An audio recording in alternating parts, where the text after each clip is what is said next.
Welcome to Air Checks. This is the last week that of a 2-month series of featuring Orson Welles. Ceiling Unlimited from 1942 is a series focusing on aviation, both its history and its role in the war effort, sponsored by Lockheed and Vega Aircraft Corporations. 15-minute episodes. CBS. Officially, a bad back and flat feet prevented Orson Welles from serving in World War II. Unofficially, he was not interested in enlisting. He preferred to contribute to the war effort using his voice and his art. He produced 2 radio programs to support the war, led a campaign to sell war bonds, and entertained troops with his Mercury Wonder show. Ceiling Unlimited celebrated the world of aviation, mixing history and stories from aviation workers and pilots in the present day. Produced simultaneously with Hello Americans. Frequent collaborators included composer/conductor Bernard Herrmann and actors Agnes Moorehead, Joseph Cotten, Arthur Anderson, Dan Seymour, George Coulouris, Ray Collins, Carl Swenson, Eustace Wyatt, Edgar Barrier, Bud Collier, and Frank Reddick. Here is Ceilings Unlimited. Ceiling Unlimited. Hello, Americans. This is Orson Welles. This new radio program is brought to you by the builders of Lockheed and Vega Aircraft. Its title, Ceiling Unlimited.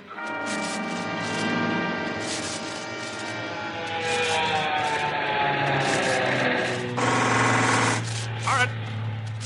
Rear gunner. Hey, you guys!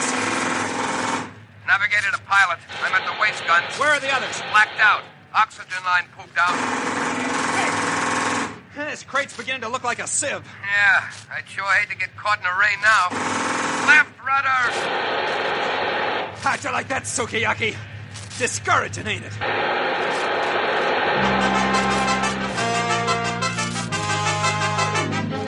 as it turned back on its homeward journey, a running fight between the bomber and 18 Jap pursuit planes continued for 75 miles.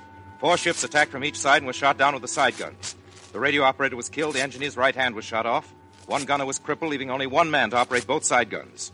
Although wounded, he kept firing, bringing down 3 more Zeros. While this was going on, 1 engine went dead, another was shot out, 1 gas tank was hit, windshield smashed, the radio was shot off, the oxygen system entirely destroyed. Out of 11 control cables, all but 4 were shot away. The rear landing wheel was blown off, 2 front wheels were both shot flat. 2 shells left gaping holes in the wings, and part of the tail was shot off. But it landed on its own airfield, under its own power at night, broken, crippled, but safe. And it would fly again. This is a true story. There are many like it. It's the story of an American plane that got home. This one was developed and built by the Boeing Company. It's also now being built by Douglas and by Vega. It's called the Flying Fortress. Ladies and gentlemen, tonight we have an all-star cast. Introducing Snoozy, Cactus Sal, Rose O'Day, Dry Martini, Birmingham Blitzkrieg, Johnny Reb, and Big Punk. Flying men like their planes too well not to name them. Ever hear of a boat or a horse without a name? Rattler, Phyllis, Baby Doll, Berlin Sleeper, Big Stuff, Alexander the Swoosh, all flying fortresses. That last name is a little confusing. Alexander the Swoosh. A swoosh is a cross between a swan and a goose. Just a pet name, because a flying fortress is just what it sounds like. A fortress that flies. Am I right? They can't shoot our fortresses out of the air. And, brother, they've tried to. We're outriding the best pursuit ships they've got. We come home with 1,000 holes, but we come home. She's built like the Brooklyn Bridge. We brought down 13 Nazi fighters over Rouen without losing a plane. Say, we've got Goering so nervous he's eating his medal. Those boys ought to know. They're the flight crew talking. They're over the target day and night fighting fog and fire, riding the murderous sky, slugging it out with the best Hitler and Hirohito have to offer. We can take their word for it. Their testimonials are signed in blood. And did you hear of the Flying Fort crew who came riding in on the tail assembly? Yeah, the rest of it was shot away. Ladies and gentlemen, we want you to get acquainted with the Flying Fortress. It's your plane. It's a great plane. You're paying for it. Your sons and husbands are flying it. This is your personal war. You win or lose, each of you. You are therefore requested to listen. The roots of aviation lead back to poetry and legend and dreamers. The first man to truly experiment on the theory of flight was Leonardo da Vinci, painter, philosopher, scientist, and inventor of the 16th century. He is the man who succeeded in all things but failed in one, to build a machine that would enable man to fly like a bird. Next, we come... Excuse me, Mr. Wells. Yes? I don't think I'm given quite the credit I deserve. If we'd had engines in the 16th century, my airplane would have flown. Leonardo da Vinci, what are you doing at the Lockheed Air Terminal in California? You see, Mr. Wells, out there in limbo, I can't sleep nights hearing these flying fortresses roar by. I decided to come down and see what the century is up to in aviation. You've come to the right place, Mr. da Vinci. I'd be delighted to show you around. We've made some improvements on your own models. May I introduce Rose O'Day? She's a big girl, isn't she? Ready to go places. Without an escort, too. Yes. Rose O'Day can take care of herself very well.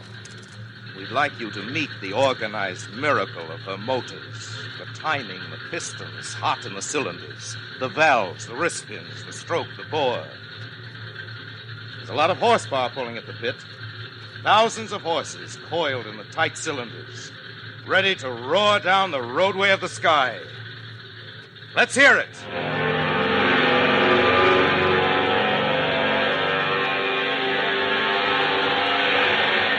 Have we put enough life into your mechanical dream, Mr. da Vinci? We've given your bird a great heart. We've given her claws, too. That's the Rose O'Day. And that goes for the others, all the others, proud in their sky. We've built this murderous, beautiful plane, Mr. da Vinci, because we're fighting for our life.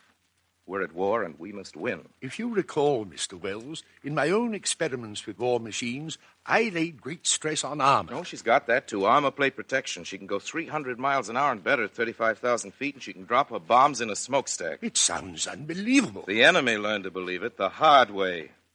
They learned to believe the 103-foot wing spread and 73-foot length and 16-foot tail height.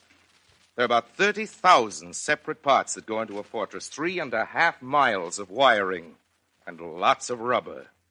Are you listening in, Adolf? Taking it all down? Well, if you're waiting for the bomb sight figures or production figures, you won't get them. We can give you a hint, though. Pencil ready?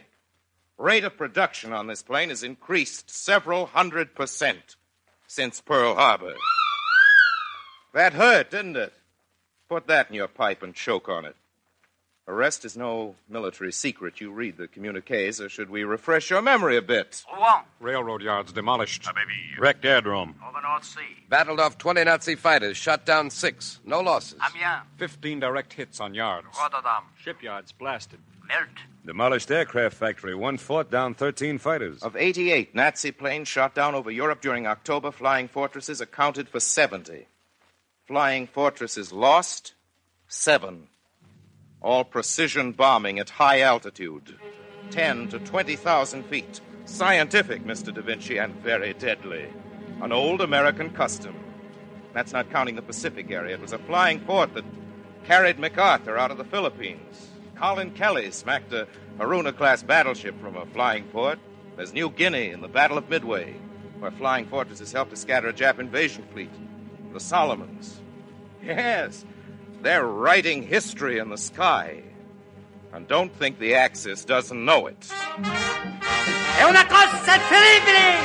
È grande pericolo di nuovi aeroplani di Flying Fortress!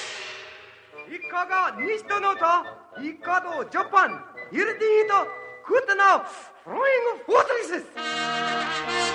Will ich die Versammlung darauf aufmerksam machen, die Gefahren dieses neuen Luftschiffs nicht zu unterschätzen, diesen Flying Fortress. Yes, it's on their mind. Day and night. They're worried. They've seen it, heard it, tasted it.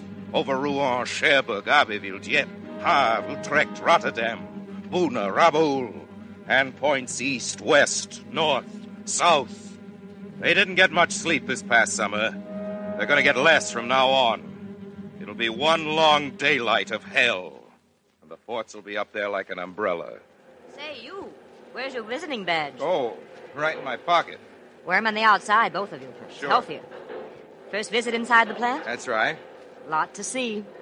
That wing jig over there is 3 stories high. And these little grommets. I've got 1,000 of them right here in my hand. They're so small you can lose one under a fingernail. Interested in statistics? Very much.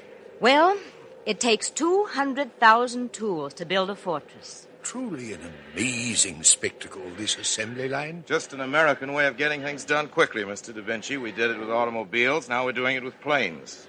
24-hour shift. Men and women working like bees, joining the plane together unit by unit. Then the motors are miraculously hoisted down, set in place. Quickly, their hands seem to say. Let's put it together quickly. We're fighting time. They need this plane somewhere. They need our work. They need our skill, our hands. We understand without whips, without fear or panic. We understand as free men do. Your plane is ready, Mr. Wells. Oh, thank you. Mr. Da Vinci, would you like to take a ride in a flying fortress? We're delivering this one to England and point secret. You mean direct? From factory to front with stopover, of course, check oil and gas and water and have the windshield cleaned. I'm ready. Good, but first let's meet the crew. What, all those men? Well, not quite. 18 of them are the ground crew and mechanics who know their jobs and keep the plane in vitamin shape. Takes 9 men to fly a fort. Step out, boys. Meet Mr. Da Vinci. Bombardier. I sit in a plastic glass nose with a secret bomb sight and 2 machine guns just in case. I like the eggs. TNT. Navigator. I sit in back of the Bombardier. I shoot the sun and the stars and anything else that comes by. Listen to And him. you, sir? I'm the high man. I watch the instruments, and I bring baby home, or what's left of her. Co-pilot. If we're both out, she flies herself home. And 4 of us take care of the center of the plane, more or less. 2 radio men, 2 engineers. We also double on brass. You know, the kind bullets come in. Well, that leaves 1 more. I'm the tail gunner way out in center field. What's your job? I give them the kiss of death. I knock them down with all I got. Wonderful view back there, but lonely. Ready to go, Mr. Wells. Thank you. Up the plank, Mr. Da Vinci. I'm a little suspicious about the center of gravity, but I expect she'll fly. Oh, we're moving, Mr. Wells. We leave the ground.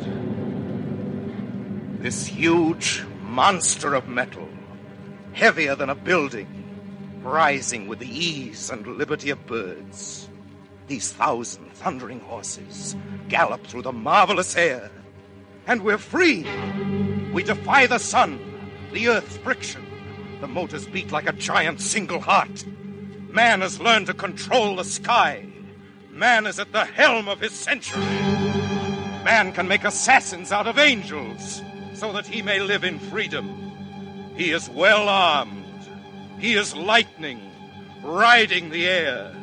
He is the stroke of thunder. Eastward to the mountains, the Rockies, Nevada, Wyoming, straddling the Wasatch, over the teeth of the Big Horn, the mighty ranges, into the latitude of timber toward the origin of rivers, then the brushwood, the green states, the golden states of wheat and corn, Nebraska, Iowa, eastward toward the cities with their thunder of machines and the giant promises, over the steel states, Ohio, Pennsylvania, over the coal and iron areas, over homes, Kansas, Missouri. This plain is for you, Illinois. Your steel is our wings. We fly for your protection. This fortress is the armor for your avenues. This plain is your promise to the free world. Virginia, Carolina, Dakota, Wisconsin. We fly over you. Take your greeting with us. Bring the name America to the burning lands. We bring the hope that name is. Past the 45th meridian and the white beachheads and the blue Atlantic beneath. Speed onward into the night. Oh, flying fortress. Oh, living answer to the eyes of nations. They wait in England, in Africa, in China, in the heroic streets of Stalingrad. The free people wait and watch the sky for your coming. The people enslaved pray for your coming. Fly true. Honor to the hands which built you, the workers, the men and women. Honor to our allies who receive these. Honor to the brave airmen who raid daily into battle, who perish in flame and water. Honor to the pioneers of the air, the dreamers, the builders. Honor to all, and victory.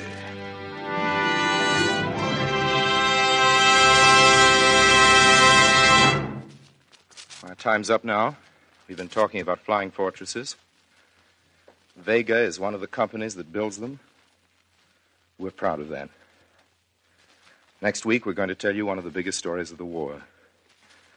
The story of the Air Transport Command. Please listen. Until then, good night, Americans.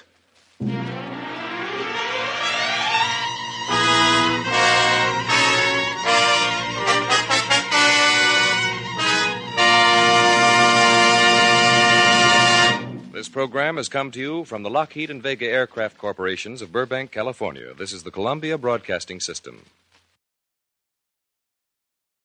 Sailing unlimited. Hello, Americans. This is Orson Welles. This radio show comes to you from the builders of Lockheed and Vega Aircraft.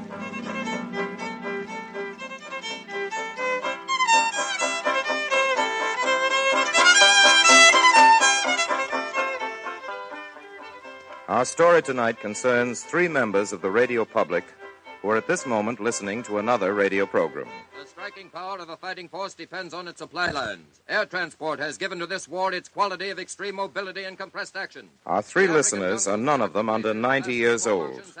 They agree on almost nothing, including this radio program. Air Transport Command planes flew 5 million miles in 5 months on the Australian front alone with the loss of only one plane. Air Transport Command moved a total cargo of 500,000 pounds in a single operation.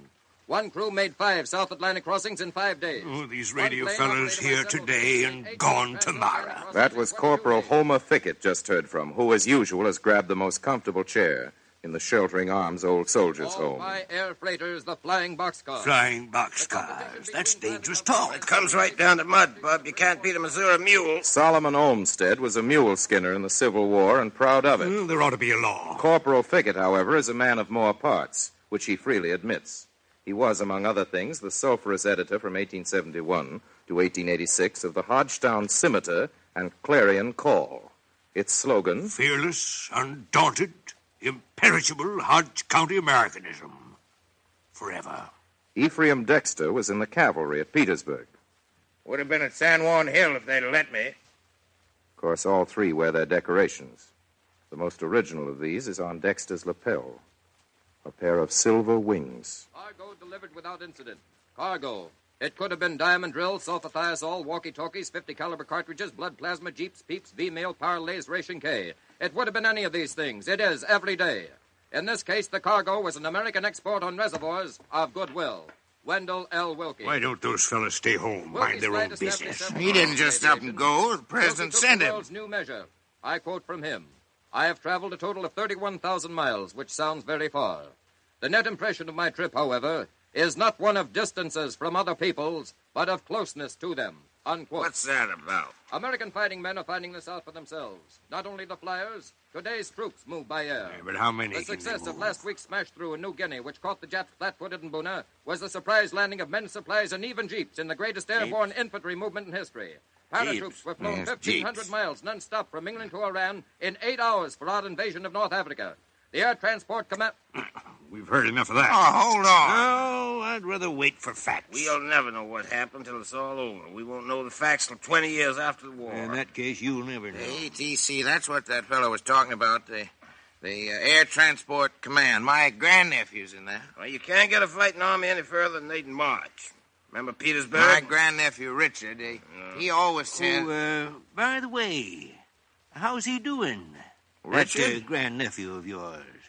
You had any word from him lately? Well, he's been mighty busy, Richard has. He covers a lot of territory. Last time I heard from him, he had laundry waiting for him in 17 foreign countries.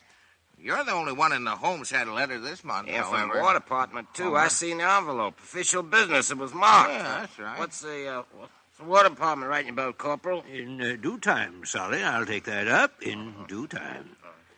Just now, I'd like to hear a little more about Dexter's grandnephew, or great-grandnephew, or great-great-great-grandnephew. Well, thank you, Homer. I never thought you was much interested. He's a pilot, you know, a head pilot. Yeah, sure, we know. He sent me these wings. Yeah. See these wings? Yeah, we seen the wings. Oh, come to think of it, I never had a close look, Dexter. Mind if I do? Oh, sure thing, Homer. Here you be. They just regulation pilot's air wings. Must have stamped a tremendous lot of these things out all at once, Dexter. That's kind of dim for an eagle. What's it made out of? Silver. Huh. Some of it's come off on your coat, Dexter. What's AEA stand for? Oh, here it is. Written out on the other side. Air Eagles of America. What's that? That's from back there before he was in the Air Transport Command. The Air Eagles of America. The Flying Tigers, all the same outfit. Wasn't it your nephew got you started making those toy airplanes? Model airplanes. I started him. Why, when Richard was only Yeah, you told us. And, you and him took your first ride in a flying machine. McHenry County Fair. We was up there for 25 minutes. $1 for every state I saw. 5 states I could see. Can't seem like much now, Dexter. At least not to that great-grandnephew, with him kiting all over the face of the globe and all that laundry piling. You know what Richard says? He says that only 18 months back there wasn't any ATC. That's Air Transport Command. There was just nothing at all but a little old cubbyhole back somewhere in Washington with 2 men in it and a stenographer. And now look. Look at what? Look at what? Look at the map. What map? Well, I'll draw it for you. Here's us and here's them. Yeah, that's supposed to be Europe. Here's Asia, and they're flying all over. This way to Alaska, to China and Russia like this. This way to Greenland and Iceland and England. Down off there from Brazil to Egypt and India and Africa and Hawaii. Out this way in Australia and the South Sea Islands. You heard what the radio said. They're going everywhere, carrying everything. Right up in the air, everything. How do you know? Well, all the planes we make in this country, 1/5 of them is carrying things. The airplane manufacturers is planning them big enough now to tote 100 tons. Where'd you get them figures? Oh, nowhere, Sally. He's just making them up. I copied them right out of the airplane magazines. Got the figures right here. Them aviation magazines my nephew Richard give me a subscription. Hey, take that hospital burned up in Nome, Alaska. What about all it? they did was order a new one, and less than 2 days afterwards we got it. Their beds and all less than 2 days by air. And then some boys out in the Pacific Ocean needed some music, and we flew them a whole piano all the way to the South Sea Islands. Pianos, ukuleles, hot and cold running water, soda fountains on the beach, jitterbugging under the cocoa palms. That's where our taxes go, by jings. Mandolins and soda pop. Fustest with the mostest piano music. La-dee-da. Easy. By jings, there's my next letter to the papers. Foreign wars, foreign ways. America's good enough for me. Ought to be good enough for any good American. Hodge County's good enough for any American. Nobody knows who's fighting where.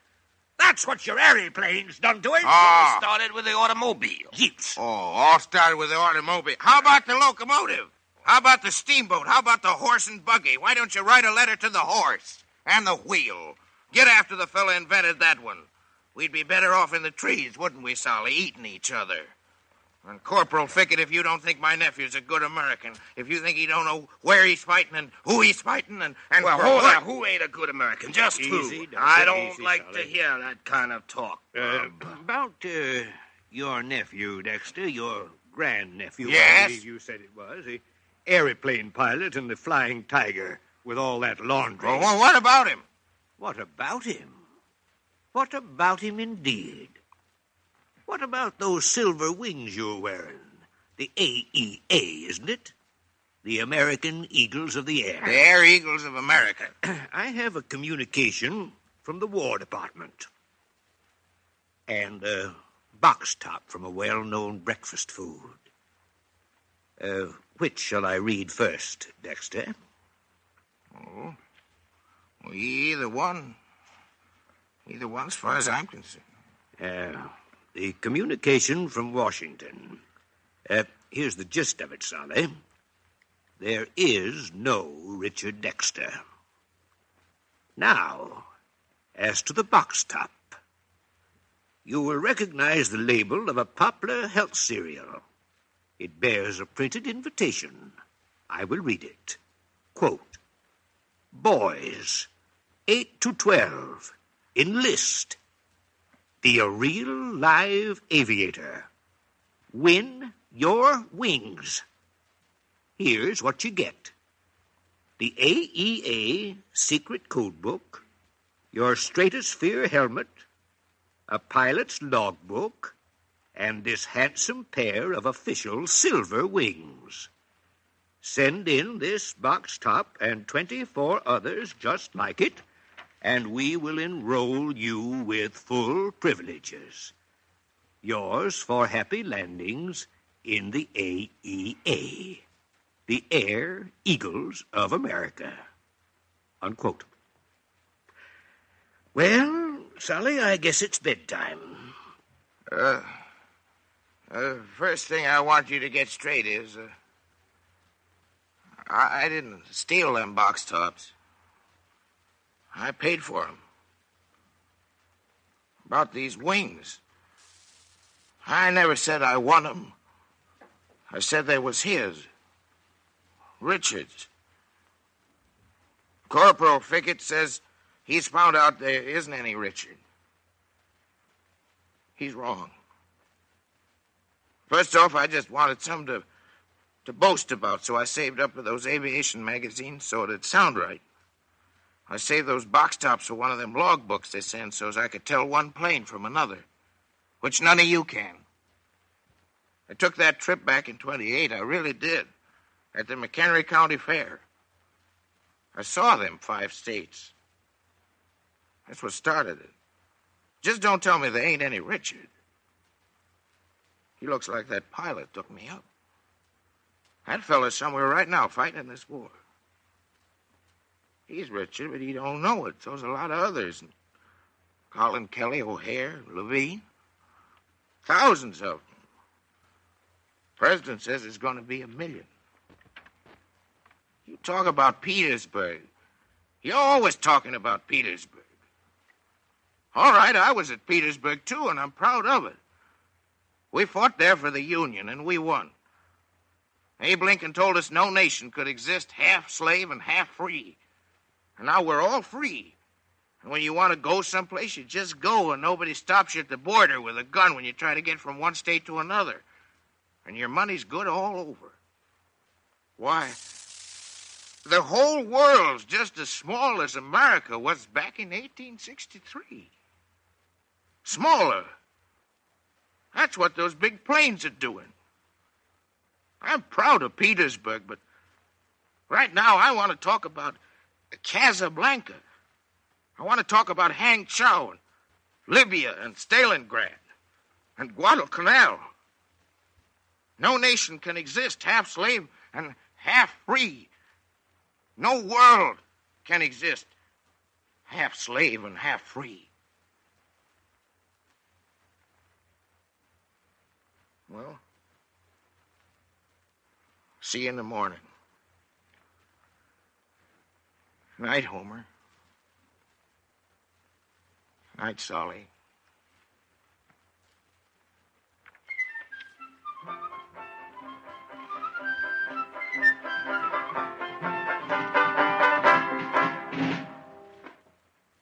Well, it's the end of our story. Today, the Air Transport Command of the United States Army flies well-marked military highways of the air. Well-marked, some of them, by pioneers like Kingsford Smith and Post and Hughes and Wilkins and Matten, who flew Lockheeds. We're very proud of that history, proud of that contribution to the safety of today and tomorrow. From the experience of which have come the Lockheed Hudson and Vega Ventura bombers and the P-38 Lightning, the world's fastest fighter. Next week, we're going to do a program about the Navigator, an important man in an airplane. In our show tonight, the cast was all Star and all Mercury. Joseph Cotton was Solomon Olmsted. Ray Collins was Homer Fickett, and Dexter was played by your obedient servant. Please join us next week. Till then, good night, Americans.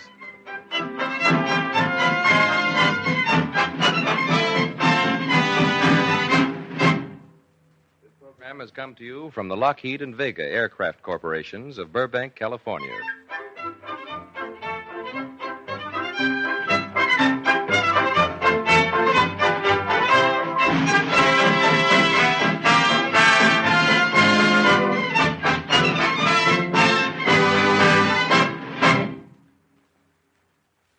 This is the Columbia Broadcasting System. Ceiling Unlimited. Hello, Americans. This is Orson Welles. This radio show is brought to you by the men and women of Lockheed and Vega. Tonight's program is dedicated to the navigating men on the big Navy patrol planes, and the Army bombers, and to the jobs they're doing.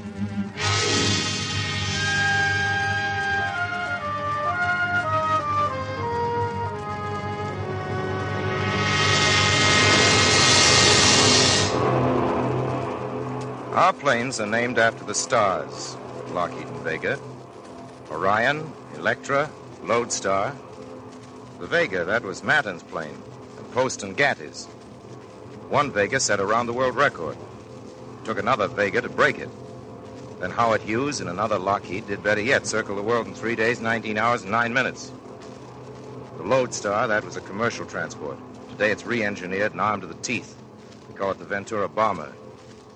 Today, the Ventura Bomber, the Hudson Bomber, and the P-38 Lightning are helping to write history among the stars. Gazing up at the stars, earthbound philosophers and poets used to say, "Behold the enormity, how great it is, not to be measured, not to be conceived of. How small a thing is man." Astronomers catalogued the stars, and navigators put them to man's use. The navigator tells the ship where to go. He's just as important in the air as on the sea. Not so many years ago, a pilot could only tell where he was going by sticking his head over the side of his plane and looking for landmarks. Then came radio beams, locators, and nowadays dead reckoning and celestial navigation, flying by the stars. Now here's a navigator, name of Carl W. Jones. You haven't read that name in the papers. Not yet. Unless you happen to subscribe to the Hodgetown Daily Scimitar. An honorable mention went to Carl W. Jones for jackknife and hatchet trailblazing through McGrundy's woods. That's the last time Carl Jones' name appeared in the press, and that was some time ago. It's been almost 10 years since Carl was active in the Boy Scouts. Mrs. Jones still has the clipping. Mrs. Jones used to get in the papers all the time. The Ladies Forward League met Wednesday afternoon at the home of Mrs. Walter Jones on 513 North Elm Street.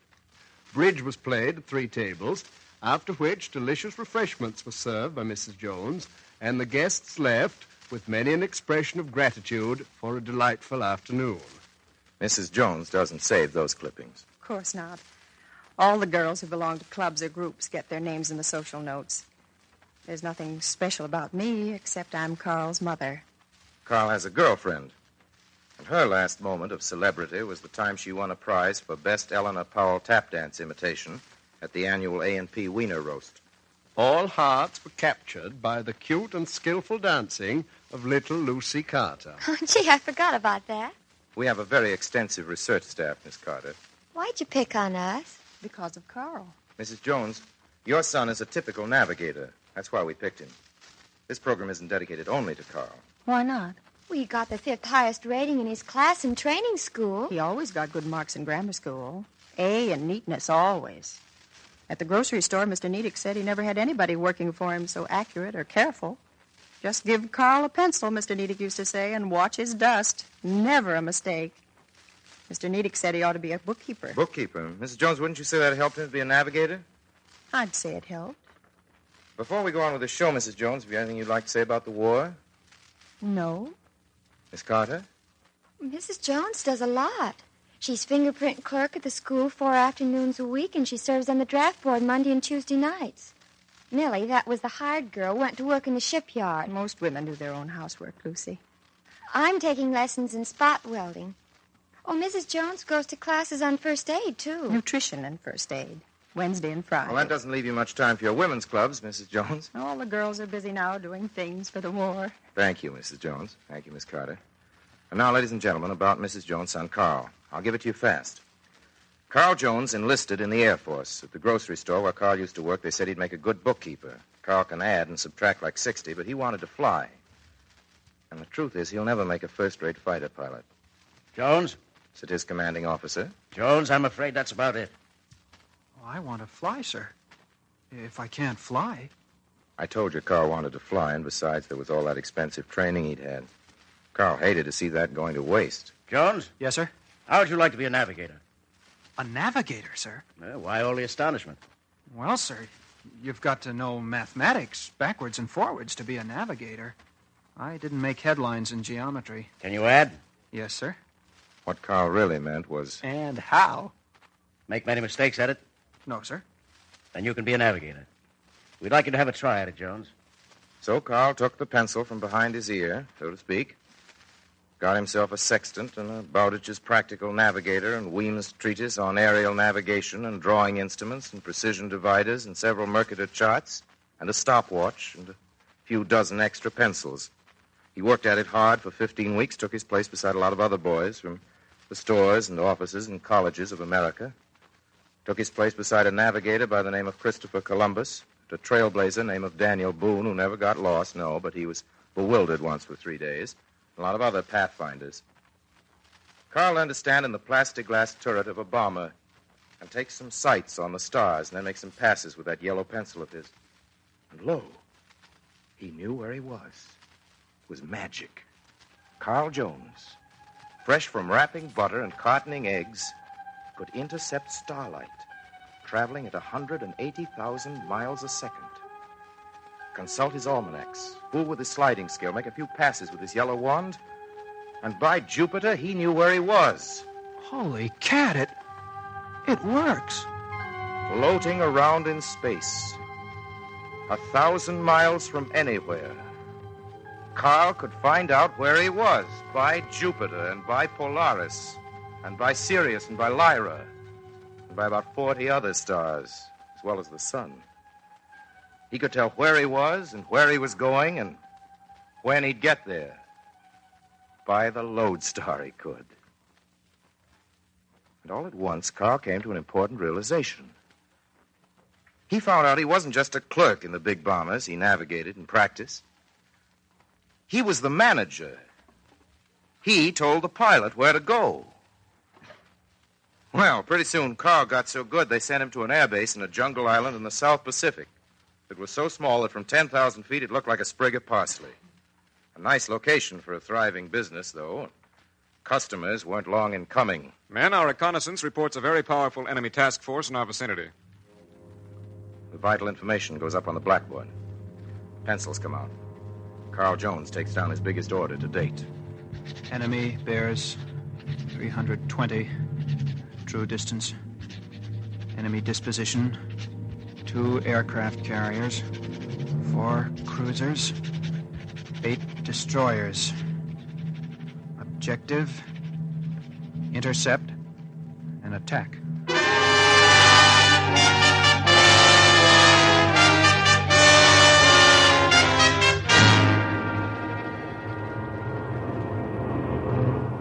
So this is it.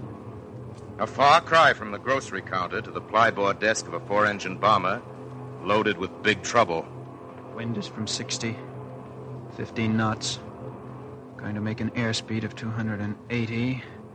Track of 320, true.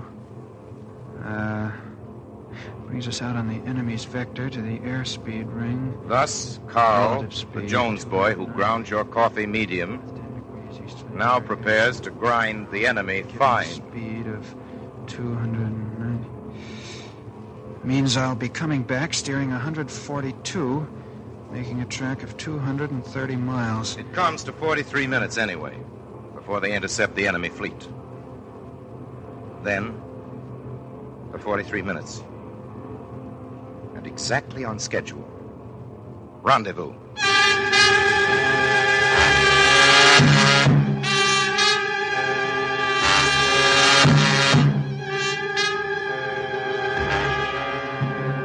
The enemy under the wings.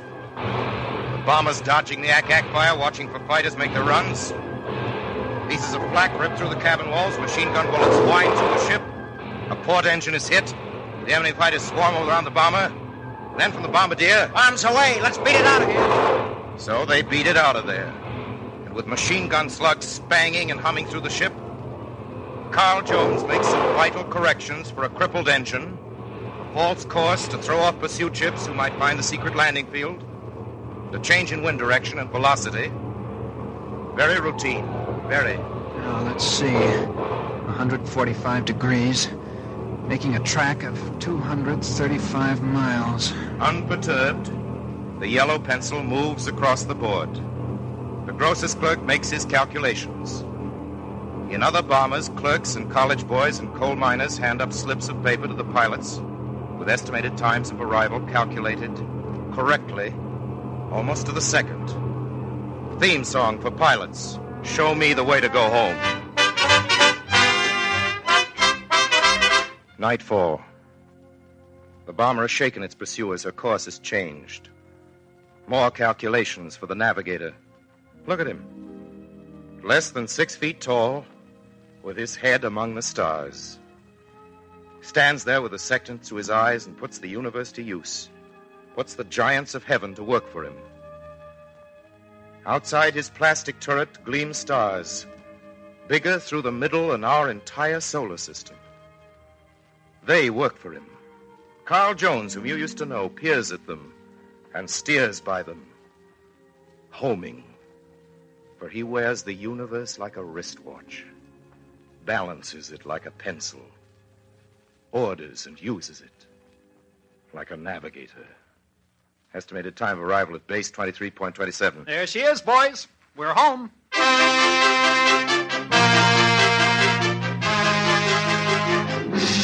Something went wrong. I don't know how it could have happened. My estimated time of arrival was off.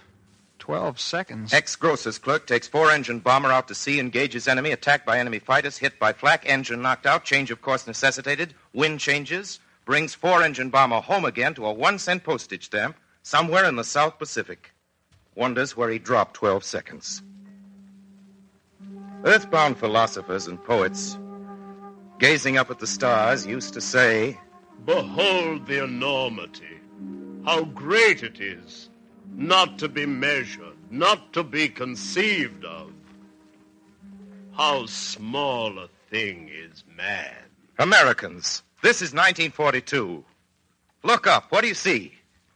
Enormity. The glittering cosmos. And Carl Jones. He's up there in the middle of it. He's doing a great job. That's what the Air Forces say. I always knew he would. How about you, Miss Carter? You're going to marry him. I think he's wonderful. Surprised? I shouldn't be. He hasn't changed any. I guess he was wonderful before. We're just finding it out. Miss Carter, I don't want to embarrass you, but you're wonderful, too. Carl up there in the stars thinks you're wonderful. And you, Mrs. Jones? I dare anybody to make a joke about an American Woman's Club now. While we're about it, is there anybody who thinks it's funny or dull to be a bookkeeper? Your boy Carl may never make the headlines, Mrs. Jones, but he's proving an important point. It concerns the dignity of man. He doesn't look very small up there compared to the universe. He looks very big.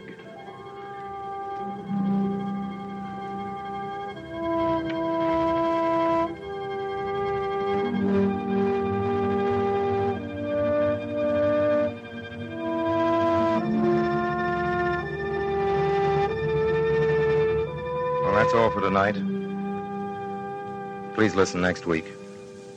Till then, good night, Americans.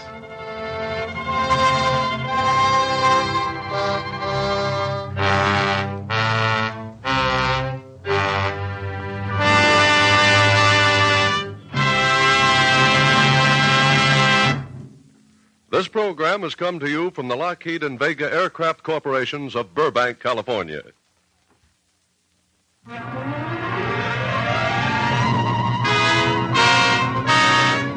This is the Columbia Broadcasting System.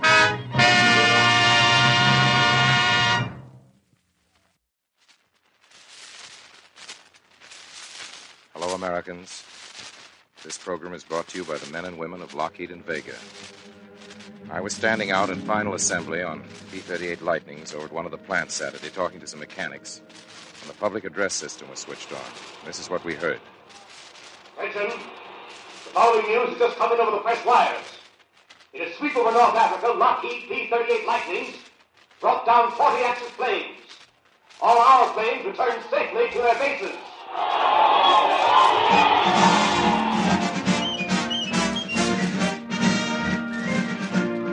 For a minute, the Lockheed plant sounded like New Year's Eve, and then everybody went back to work. Good news like that about our fighting planes means a lot to all of us. The P-38 Lightning is something to cheer about. So is the Ventura bomber we make at Vega and the four-engined B-17F. Those planes are writing history in the sky. Behind them is more than history. A tradition of nerve and know-how, of courage and patience and imagination. Behind them, behind all great planes, is the story of aviation.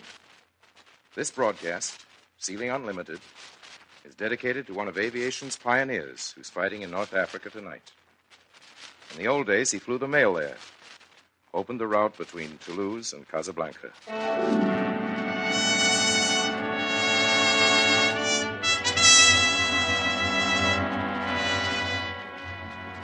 Guillaume, old friend, of you I shall say a few words. That time you were lost over the Grand Atlas. We learned you'd been gone a week. It was winter. I'd come up from farthest to Misamis to join Daly at Casablanca. For 5 days, the two of us, each in his plane, had ransacked the mountains. 2 ships.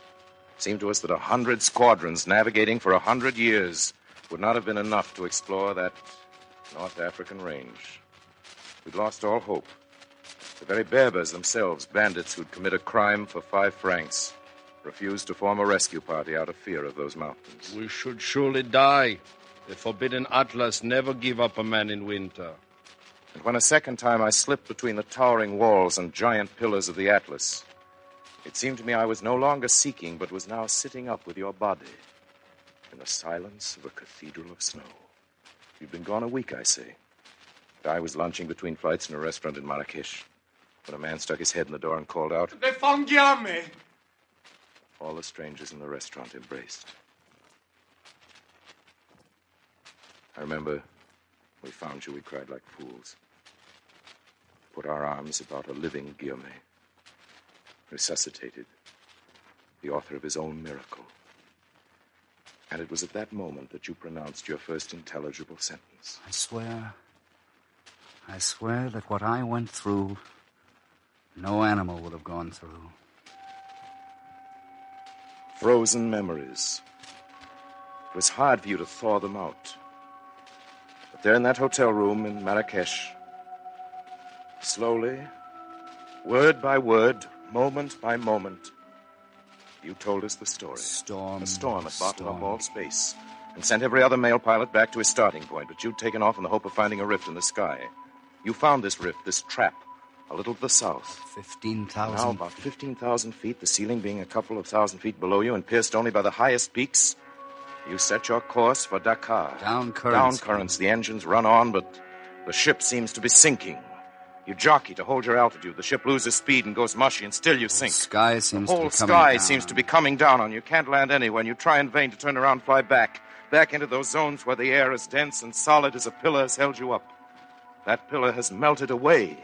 Everything here is rotten, and you slither about in a sort of universal decomposition while the cloud bank rises apathetically, reaches your level, and swallows you up.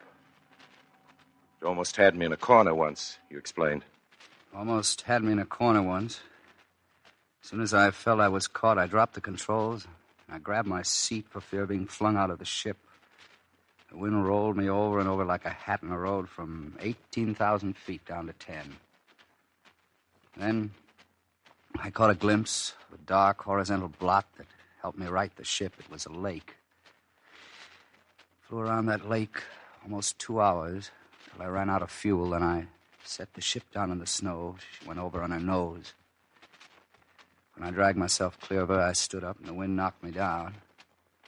I stood up again, went over a second time. So I crawled into the cockpit and dug me out a shelter in the snow. Remember, I pulled a lot of mail sacks around me, and I lay there for 2 days and 2 nights. The storm blew over, and I started to walk my way out. I walked for 5 days and 4 nights. And you know what amazed me? Drink, old fellow. Drink. Oh, I must tell you this. After 2 or 3 or 4 days of tramping, all you think about is sleep. I would long for it, then I'd say to myself, if my wife still believes I'm alive, she must believe that I'm on my feet. The boys all think that I'm on my feet. As early as the second day, you know, the hardest job I had was to force myself not to think. The pain was too much, and I was really up against it too hard. I had to forget that, or I shouldn't have had the heart to go on walking, but I didn't seem to be able to control my mind. It kept working like a turbine. Still, I could more or less choose what I was to think about. I tried to stick to some films I'd seen, a book that I'd read, but the film and the book would go through my mind like lightning. I'd be back where I was in the snow, and it never failed. So I would think about other things. I had to stop every 2 or 3 hours to cut my shoes open a bit more and massage my feet that were swollen. Maybe my heart would be going too fast. I was beginning to lose my memory. Every time I stopped, I forgot something. The first time, it was a glove, and it was cold. I had to put it down in front of me, and I'd forgotten to pick it up. Next time, it was my watch, and my knife, then my compass. And each time I stopped, I stripped myself of something that I needed. I was becoming my own enemy. I can't tell you how it hurt me when I found that out. I was crawling along the side of a sheer wall, hanging over space, digging, kicking out pockets in the ice so that I could hold on. All of a sudden, my heart conked, hesitated, started up again, beat crazily, and I said to myself, if it hesitates a moment too long, I drop. I stayed still and listened to myself. And I think that never in my life have I listened as carefully to a motor as I listened to my heart, me hanging there. I said to it, come on, old boy, go to work. Try beating a little. That's good stuff my heart is made of.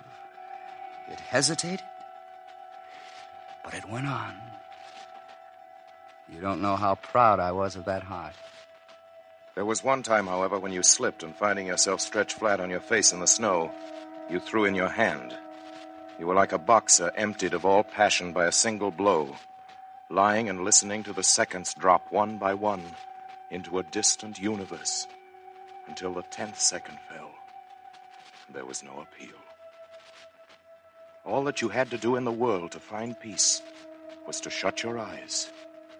So little was needed to blot out that world of crags and ice and snow. Let drop those miraculous eyelids, and there was an end of blows, of stumbling falls, of torn muscles and burning ice, of that burden of life you were dragging along like a worn-out ox, a weight heavier than any wain or cart. And your body, that beast now gorged with suffering, lay ready to participate in the indifference of marble. Your very scruples subsided. Guillemets, you miser. You'd made up your mind to deny us your return, to take your pleasure selfishly without us, among your white angels in the snows. And then remorse floated up from the depths of your consciousness. I thought of my wife. She wouldn't have any money if she couldn't collect the insurance. When a man vanishes in France, his legal death is postponed for 4 years. This awful detail was enough to blot out the other visions. You were lying face downward on a bed of snow that covered a steep mountain slope. With the coming of summer, your body would be washed with this slush down into one of the 1,000 crevasses of the Atlas. You knew that. But you also knew that some 50 yards away, a rock was jutting up out of the snow. I thought if I get up, I may be able to reach it. If I can prop myself against the rock, they'll find me there next summer. Once you were on your feet again, you tramped 2 nights and 3 days. What saves a man is to take a step, and another step. It's always the same step, but you have to take it. I swear that what I went through, no animal would have gone through. That sentence, the noblest ever spoken, defines man's place in the universe. There's a tendency to class such men as you with bullfighters and gamblers.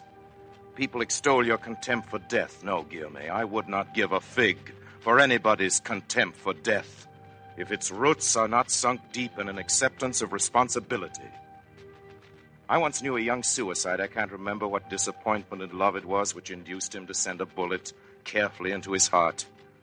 But I remember having felt, on learning of this sorry show, an impression not of nobility, but of lack of dignity. So, behind that attractive face, beneath that skull which should have been a treasure chest, there had been nothing. Nothing at all. And when I heard of this meager destiny, I remembered the death of a man. He was a gardener. He was speaking on his deathbed.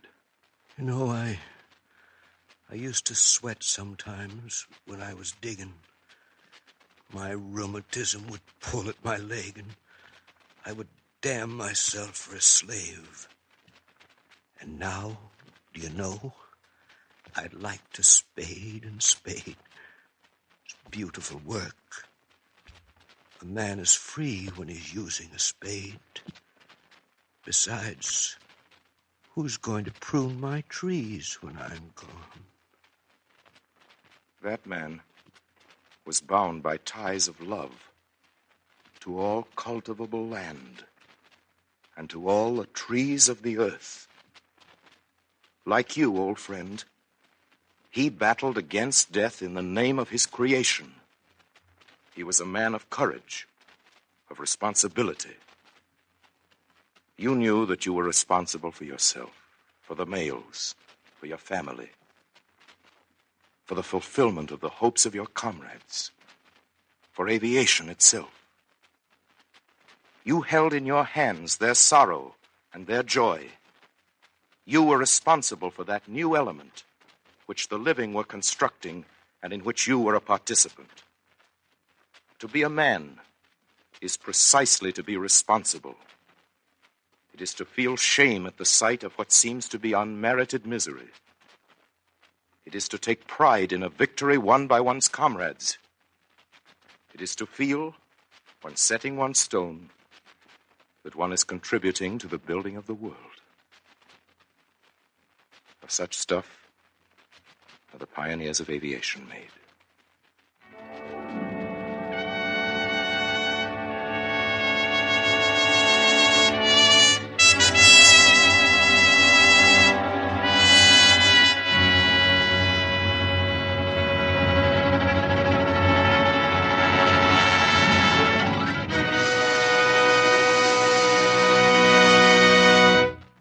Our broadcast tonight was based on one of the great classics of aviation, Wind, Sand, and Stars by Antoine de Saint-Exupéry.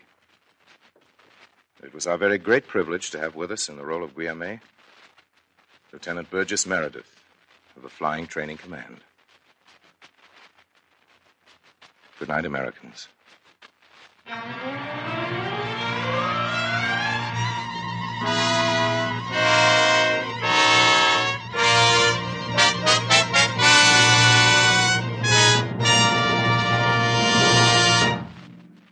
This program was presented by the Lockheed and Vega Aircraft Corporations of Burbank, California. This is the Columbia Broadcasting System.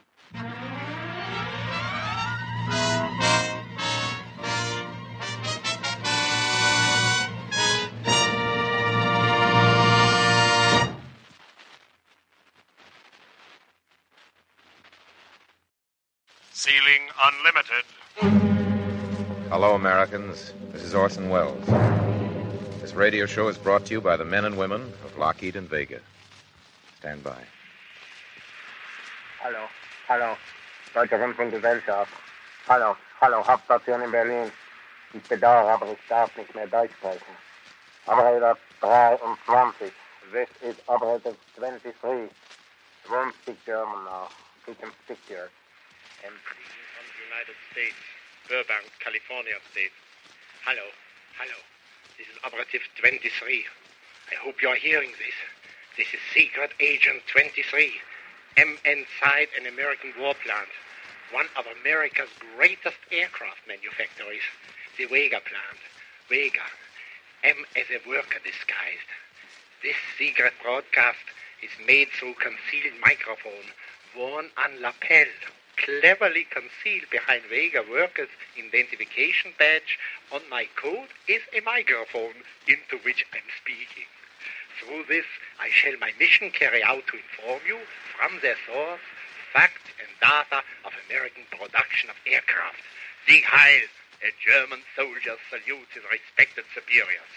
Secret Agent 23, making secret broadcasts from American war plant. Jackson, that cat's groovy as a 2-cent movie. Solid, Kurt. Solid. He digs that melojive that sends me. You can say that again. When his boots are laced, he really jumps. Beat me, Daddy. Tell me more. Hallo, Hauptstation. Deutsche Rundfunkgesellschaft. Operative 23, making secret broadcast. The voices just heard were those of American slaves. Translation impossible. Obviously code information to be kept secret from guards or foremen, as here they are called. Will obtain precise German form for groovy as a 2-cent movie. Also, he that mellow jive digs, murder, etc. Hello, Berlin. Coming through. What's your speech? This code language before heard clear indications that morale is low. At any moment now, democracy will break down. How otherwise? Men and women without regard for racial purity sit together here, working unguarded. From where should necessary obedience come when discipline is here so missing that slave just passing me purposelessly to himself as he works, whistles and sings? Blueprints, Captain Officer. Keep contact, please. Yes, who is it? John Smith, employee. I've been sent for the blueprints, Come please. in. Hello. Excuse, please, I'm in the wrong place. You certainly are, Fritz. You should have stood in Berlin. I'd like you to meet some friends of mine. How do you do? FBI, Mr. Schmidt. And FBI. Excuse, please, what is cooking? We're going to have to take you along with us. Hallo, Hauptstation, Deutsche Rundfunkgesellschaft. Hallo, Max. Hallo, Hermann. Hallo, Lieutenant Obermeier. Somebody. Is it for Sorry, real? Fritz. We'll take over now. I'll relieve you of that microphone. Is here a mistake? Come on, please? Fritz. Hello, Hauptstation. Hello, Berlin. Hello, Tokyo. Hello, Axis. Your secret operative 23 didn't know it, but his secret broadcast had a coast-to-coast hookup. CBS, to be exact, on the Lockheed and Vega program. Don't worry. There are no spies at Lockheed or Vega. We see to that. For your information, was all arranged. We thought our listeners might be amused. Hello, Americans. This is Orson Welles. If you don't mind, we're going to stay right on Fritz's private beam to Berlin. Fritz came here to the Vega plant looking for secrets. His boss wants to find out about American planes. What's in them? What's the secret of their success?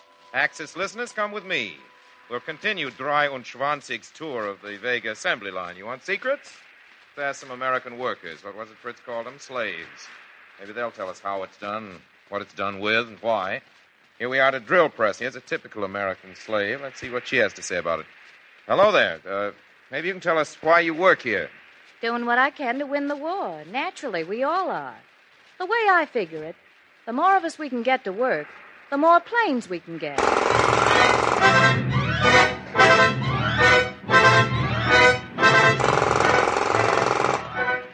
Oh, let's hear from this lady over here. She seems to be pounding rivets into something or other. I don't know if she can hear us or not with all this racket. Better listen with both ears. Pardon me. I beg your pardon. I don't want to slow up production, but just what is it you're putting into this plane? I'm paying back. A little closer to the microphone, please. That's better.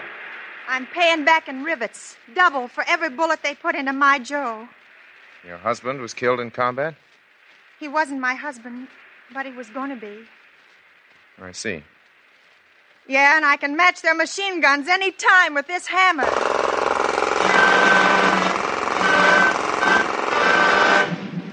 That's his. Listen to this. We're in the plastics department now. You know something about plastics. You helped develop them. You also developed an ally in Italy, plastics and Italians. Watch what we do with them in America. Mr. Crano, I have just a minute of your time, please. Only a minute, Mr. This is Wells. Mr. Vincenti Crano. About your work, Mr. Crano, an Italian working in an American aircraft factory, making bombers to destroy the Axis. Something worth talking about. Will you tell our listeners what you did in Italy before you came here? I was a sculptor. Now you're using that talent to make molds for castings.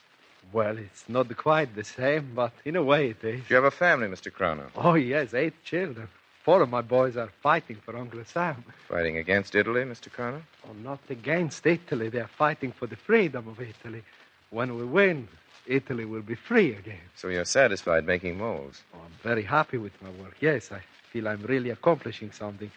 I'm proud to be part of all this. Mr. Crano, is there any secret to the way you're making molds? What do you add that makes your castings better than those produced by the Axis? As you say, Mr. Wells, that's a secret. I see. You like your work, though? Oh, yes, I like my work very much.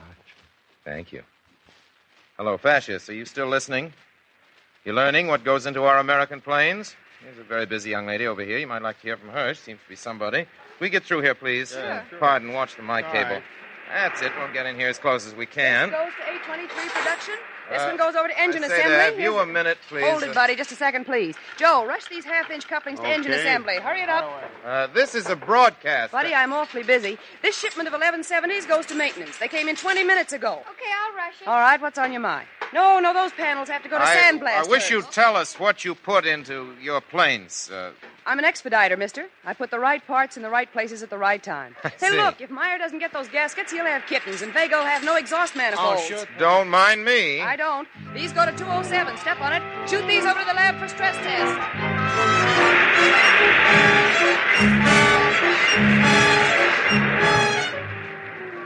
Oh, over here's the right wing assembly. I know, Berlin, you want secrets. You want the device or the design that makes our wings more durable than yours. You've noticed ours don't drop off in a 500-mile-an-hour dive. Maybe it's something we put inside those wings. Take the microphone up this ladder and get a look at what goes on inside. Stand by.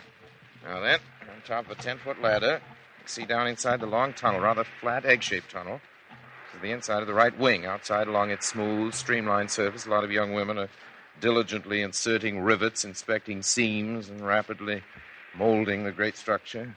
Inside, it's dark, cramped, maybe the secret's inside here. I think I see a workman down there, crouched down there in the narrow space. Try and find out what he's doing. Hello in there. Can we speak to you a minute? Okay.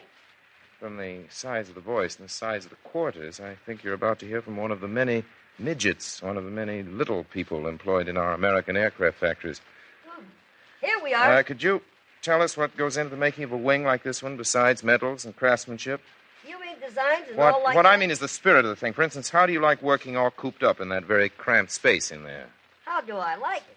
It's the greatest thing that ever happened. In what way? Well, heck, before, we little people had nothing to do but be funny in circuses and things like that. But now comes along a job that nobody else can do but us. A larger man couldn't get inside one of those wings, could he? They tried it. Why, it's even tough for me. But I'm not squawking. I like it. Good for you. I'll let you get back to work. Goodbye now. We're on our way up to the main control panel assembly, and here they attach fine wires to delicate instruments. The eyes and ears of the plane. This young lady, for instance. She'll stop those nimble fingers of hers for just a minute. Maybe she'll answer a question or two. Excuse me, miss. Yes? Would you be so kind as to tell our listeners what it is you do? I connect wires onto the terminals of bomber control panels. How do you know which wire goes into which terminal? By the length and the size. Of each wire? Yes. How'd you have to get into your line of work? I wrote out the regular application. Now, what was your real reason for wanting to work? Reason? Well, I guess I just wanted to prove something. Prove what? Well, I guess just prove that I can wire terminals as well as other people. You're blind, aren't you? Yes. Thank you very much. And I'm not afraid anymore either.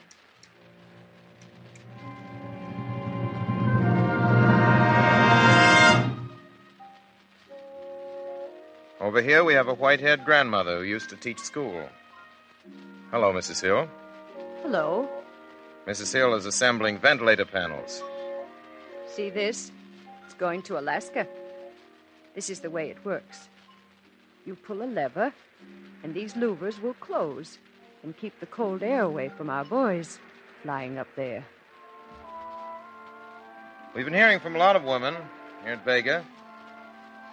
Over 75% of the new employees here are women. Teresa Turner is very proud of her toolkit. Teresa used to be a hairdresser. Now she operates a drill press. And Priscilla Ori, her husband and father, were both taken prisoners in Bataan. Priscilla works a spot welding machine. The machine is never silent. An ex-sportswoman works beside her. She has a villa in Tahiti.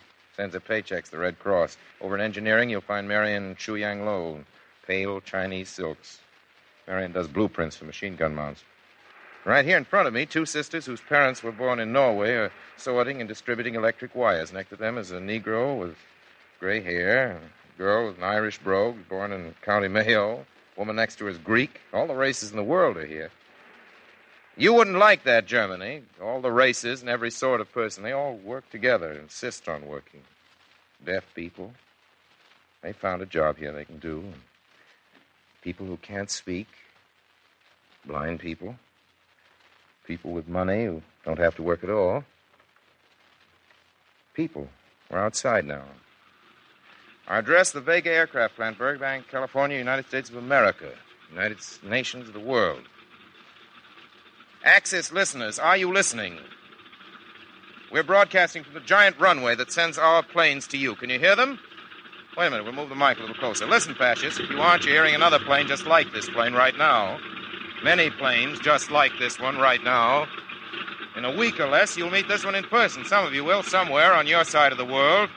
The shady side, where you're still holding out against the future. Want secrets? Secrets? Here's the real one. You'd never guess it in a million years. Make it 2 million. Listen. Something in there, all right, isn't there? Well, I'll tell you what. It's people. That's the answer. People. Free people. You can hear the difference. That's Joe and Fred. That's Hetty and Peggy and Jose, Olga and Mary Jane. Ivan and Giovanni, Abby and Patty. Shorty, Chubby and Slim, Lefty and Blondie and Billy the Midge. They're all in that motor. Hear them? Their laughter is in that plane. Their free laughter. Their fine, clean anger. Their dream of the future. Fascists, little people are the big secret. Beautiful, wonderful, plain, ordinary people. They're the secret of victory. The men and women of democracy.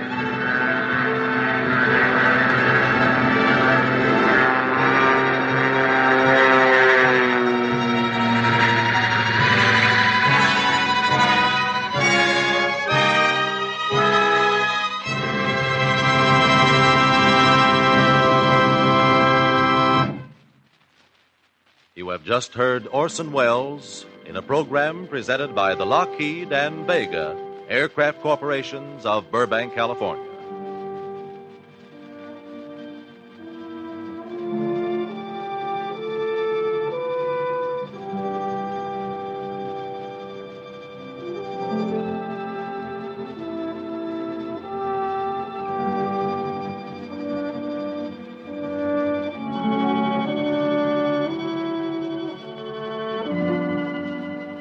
This is the Columbia Broadcasting System.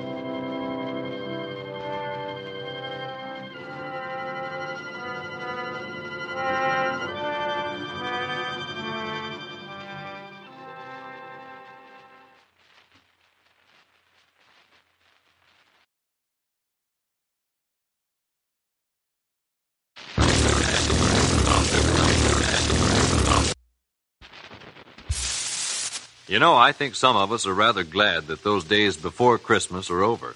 It was pretty hectic, wasn't it? Well, then you can sympathize with Amos and Andy. For them, Christmas is still coming. So let's just see how they're standing up under the strain. Ceiling unlimited.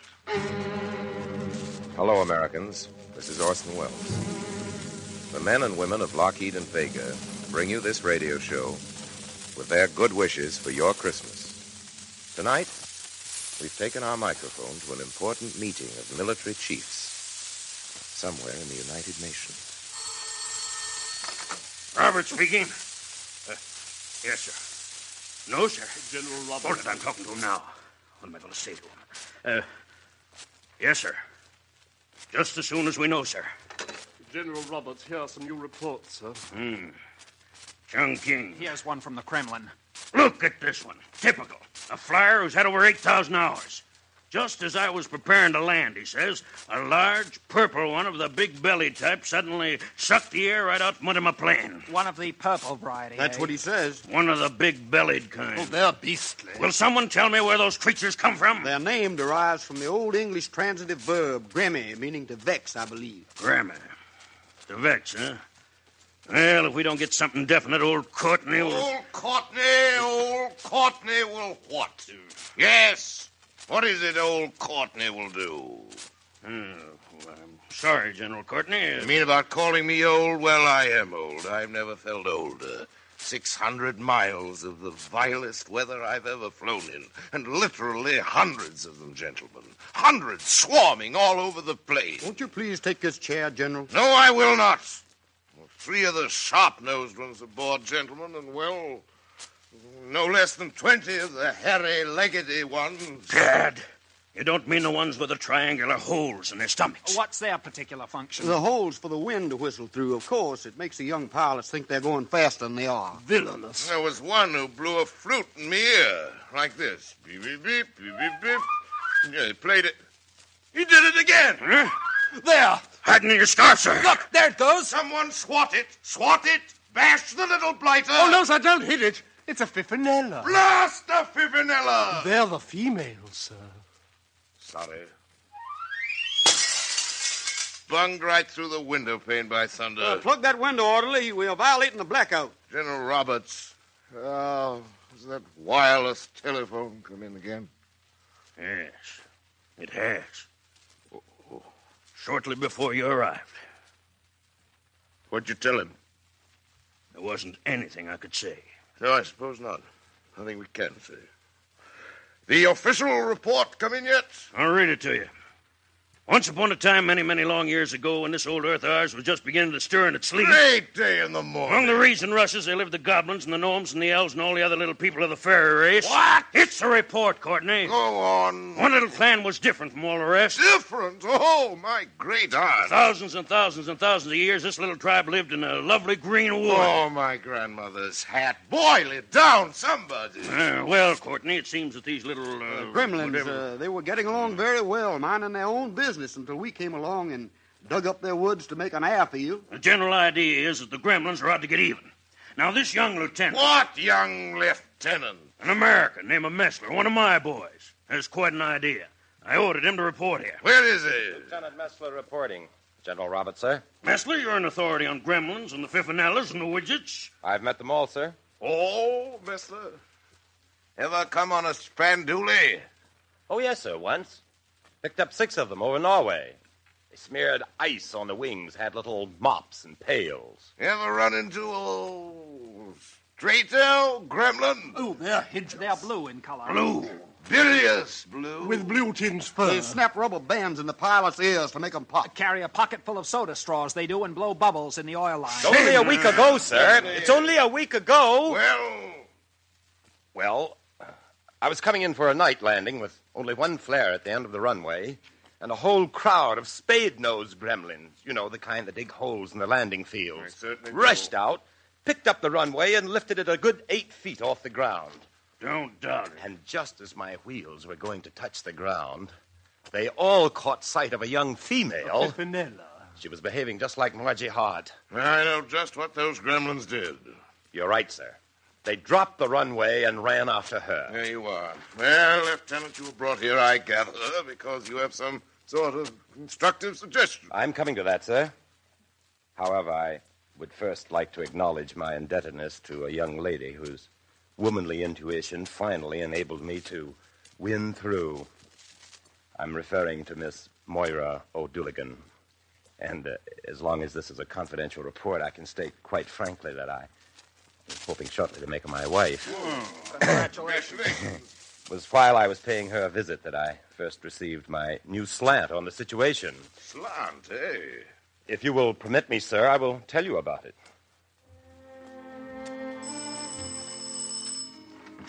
Hello, Ducky. Come into the house, me heart. Are you on leave? Only today. Give me a kiss, please. I've had a touch of nerves. Nerves. And you the calmest of men. Moira, they're getting me down. Is it the gremlins you mean, dear? Hopping around the way they do in their suction boots. It's very unpleasant. Suction boots? A new wrinkle of theirs. So the wind won't knock them down. Ah, the clever ones. Last night they climbed into the gas tank and sucked up half the gas. A couple went swimming in the oil lines, and one of them got stuck. He's the worst. He's taken a personal dislike to me. Ah, no, me darling. The little ones are never personal. This one is. Clarence. Clarence, his name is. Clarence Gremlin. He carries a hammer as big as himself. I power dive, and he clunks me on top of the head with it, or he runs out on my wrist and bangs me across the knuckles. Poor treasure. One after another. Bangs them like he was playing a xylophone. And he whispers in my ears. When it's soupy and thick, he whispers at me. You're flying upside down, he whispers. Well, then just when I'm relaxing, he suddenly shouts, there's a Jerry on your tail. I start to do a wing over and get away, and then he laughs. And that horrible, high-pitched, squeaky little awful giggle, and reaches up, he does, and yanks a hair out of my head. Aww. That's his way of keeping tally. Look at me. I'm almost bald. Just like Muley, dear. Her tail, I mean. I beg your pardon? Muley is our cow at home in Ireland. Very interesting. And do you think there's some resemblance? It was Muley had the same identical trouble, me heart. They pulled all the hair out of her tail. They? The people of the she. Your little one, my dear. Your sheog. Is he fat or thin? Homely. Thin, too. All the gremlins are thin. Legs like twigs. Ah, the poor, wretched, hungry little creatures. It's starving they are. Starving? With all that good ethyl and oil and glycol they've been lapping up. Ah, my heart, what they want is a bowl of cream. Cream? Faith, every child knows it. Pixies have ever been wild and mischievous. In the old times, they were after coming into the home itself and scaring the cat and sitting up the lamp chimney and tripping the cook. But sure, they only made trouble in houses where the folk were too mean entirely to be setting a bowl of cream out for them each evening by the back doorstep. Light of my life, feed your gremlins their cream and they'll work for you. Do you mind me now? Cream? Yes. I read that years ago. So you did, my heart. Get along without your cream now, and you may save the hairs on your head and the wear and tear in your nerves. And now you can be giving me a kiss if you will. And that, sirs, is how I got on to it. Cream. Cream? Sirs, cream is the answer. Well, if I may continue... Well, I left Miss O'Dooligan's residence, and that very night I remembered to fly with a half-pint bottle of the very best heavy cream in my pocket. The visibility was excellent. I was up about 25,000 feet when Clarence appeared. He was outside this time on one of the wingtips. He had his little hammer. I could see him darting back and forth in the moonlight, hammering and testing here and there. I tried to catch his eye. I waved to him. He just went on hammering. And to make matters worse, who should show up behind me but 3 Messerschmitts and a Focke-Wulf 190. The Focke-Wulf let go. The hammering continued. It was Clarence, inside now, tapping away busily at the dials. I made a grab for him, but he got away behind the transmitter. I didn't have anything to throw at him but that bottle of cream. I threw it, all right. Smashed just over his head and broke. All the mess of cream flew out all over him, dousing him from head to foot. Sirs, he was the wettest, maddest gremlin you ever saw. The Jerrys were still after me, and I was so busy for the next 10 minutes I didn't have time to think of Clarence at all.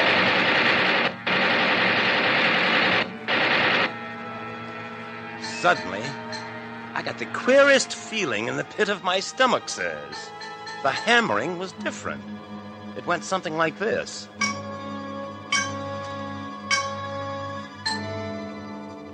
I saw him now close by me in the light of the moon. He looked dreamy and smacked his lips. Like the cream, Clarence? There's more where that came from, but you've got to behave. Okay, if you really want to help, take a look at these Messerschmitts behind us. Know anything about German engines? You do? Then sick 'em.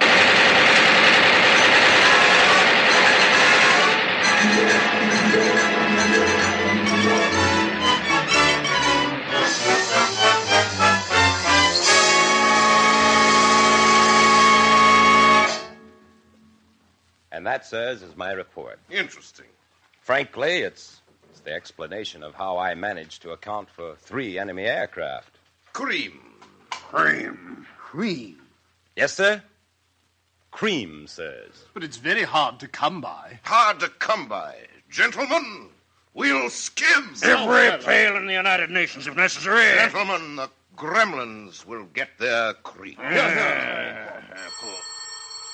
Uh-oh. Headquarters? Oh, yes, sir. It's him. He. You take it, Courtney. You want to?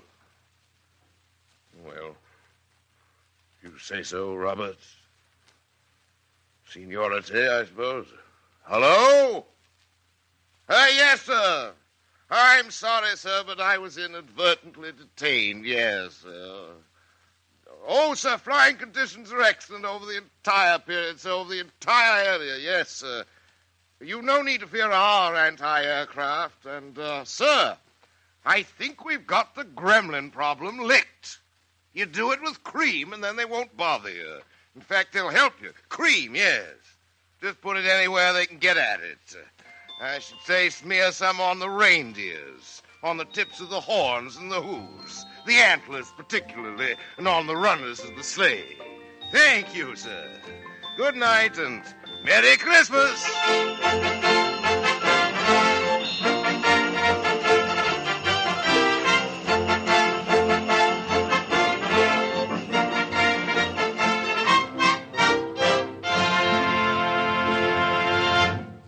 Ladies and gentlemen, only once every couple of centuries, a new legend appears on the face of the earth.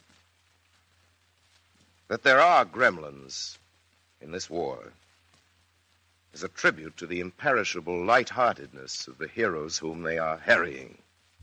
It's our happy Christmas thought for this year that as long as pilots of the Allied nations are capable of gremlins, nothing, gremlins included, can ever get them down. In our cast tonight, an old Mercury friend, an old Mercury star, Joseph Cotton, enacted the role of Lieutenant Messler.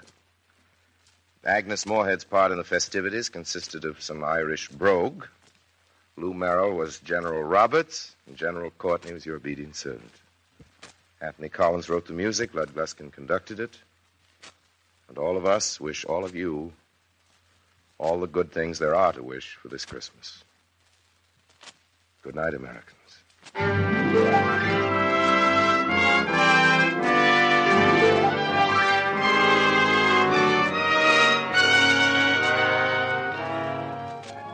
This program has come to you from the Lockheed and Vega Aircraft Corporations of Burbank, California.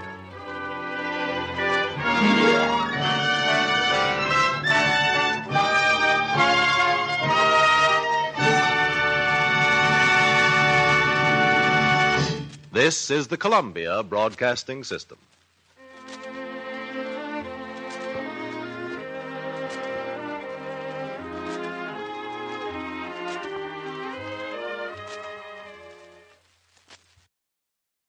Ceiling unlimited. Hello, Americans. This is Orson Welles. This radio show is brought to you by the men and women of Lockheed and Vega. Tonight we're going to talk about voyages. What's the definition of a voyage? Voyages are made by man in 2 dimensions, space and time. On November 28, 1520, Magellan brought his high ships into the Pacific from the Atlantic side. On April 7, 1521, he anchored at Cebu in the Philippines. A voyage of 8,000 miles in 128 days. What we say a voyage was? Man's passage through space and time. All right, then. Here's another voyage. 8,000 miles in 7 days. Out in San Francisco Bay, the China Clipper idles her engines. It's Friday, November 22nd, 1935. The president of the line talks to Ed Music. You have your sailing orders, Captain. Cast off and depart from Manila in accordance therewith.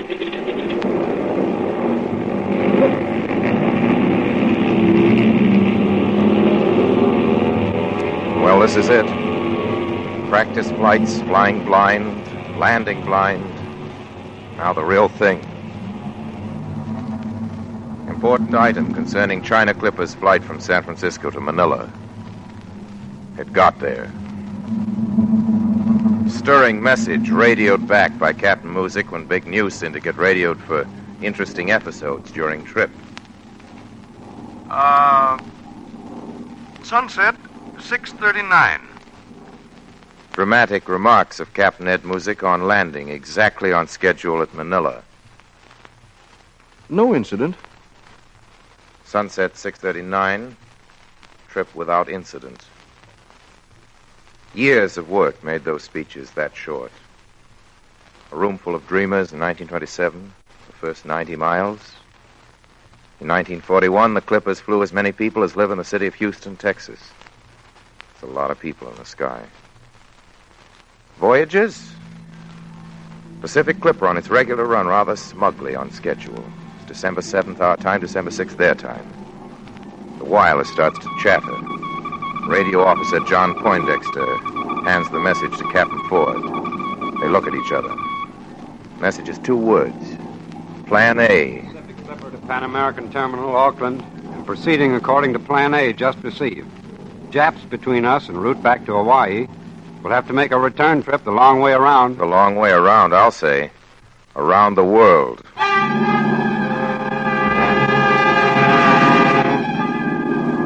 Voyages? Over the Timor Sea, across the Dutch East Indies, Java, Sumatra, the Bay of Bengal, India, the Arabian Sea, the Persian Gulf, the Congo, the Atlantic Ocean.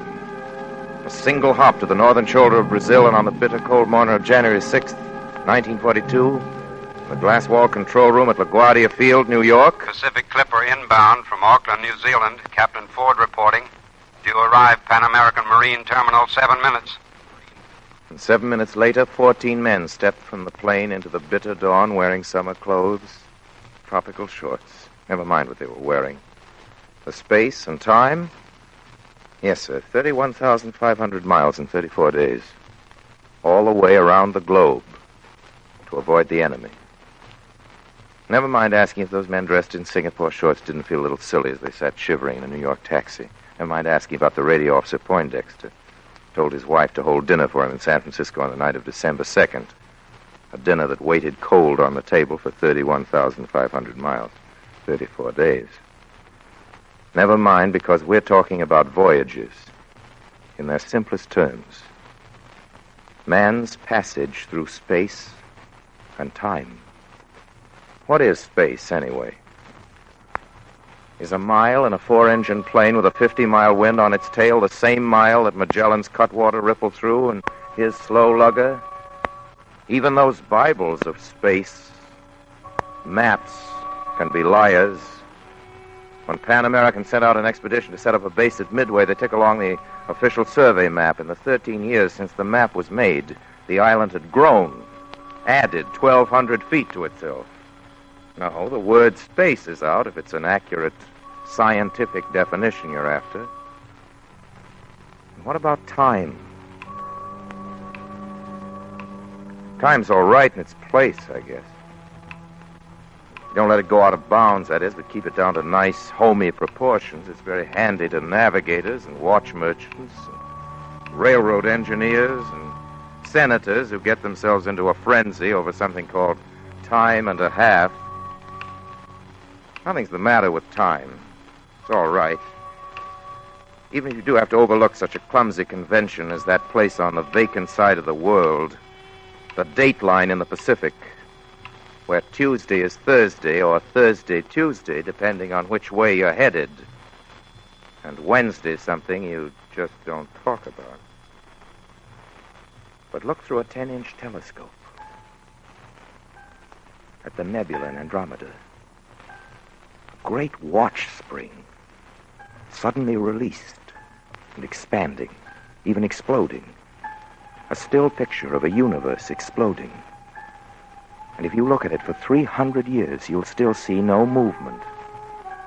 But it will still be exploding. Someone else's idea of an explosion. Someone else's time.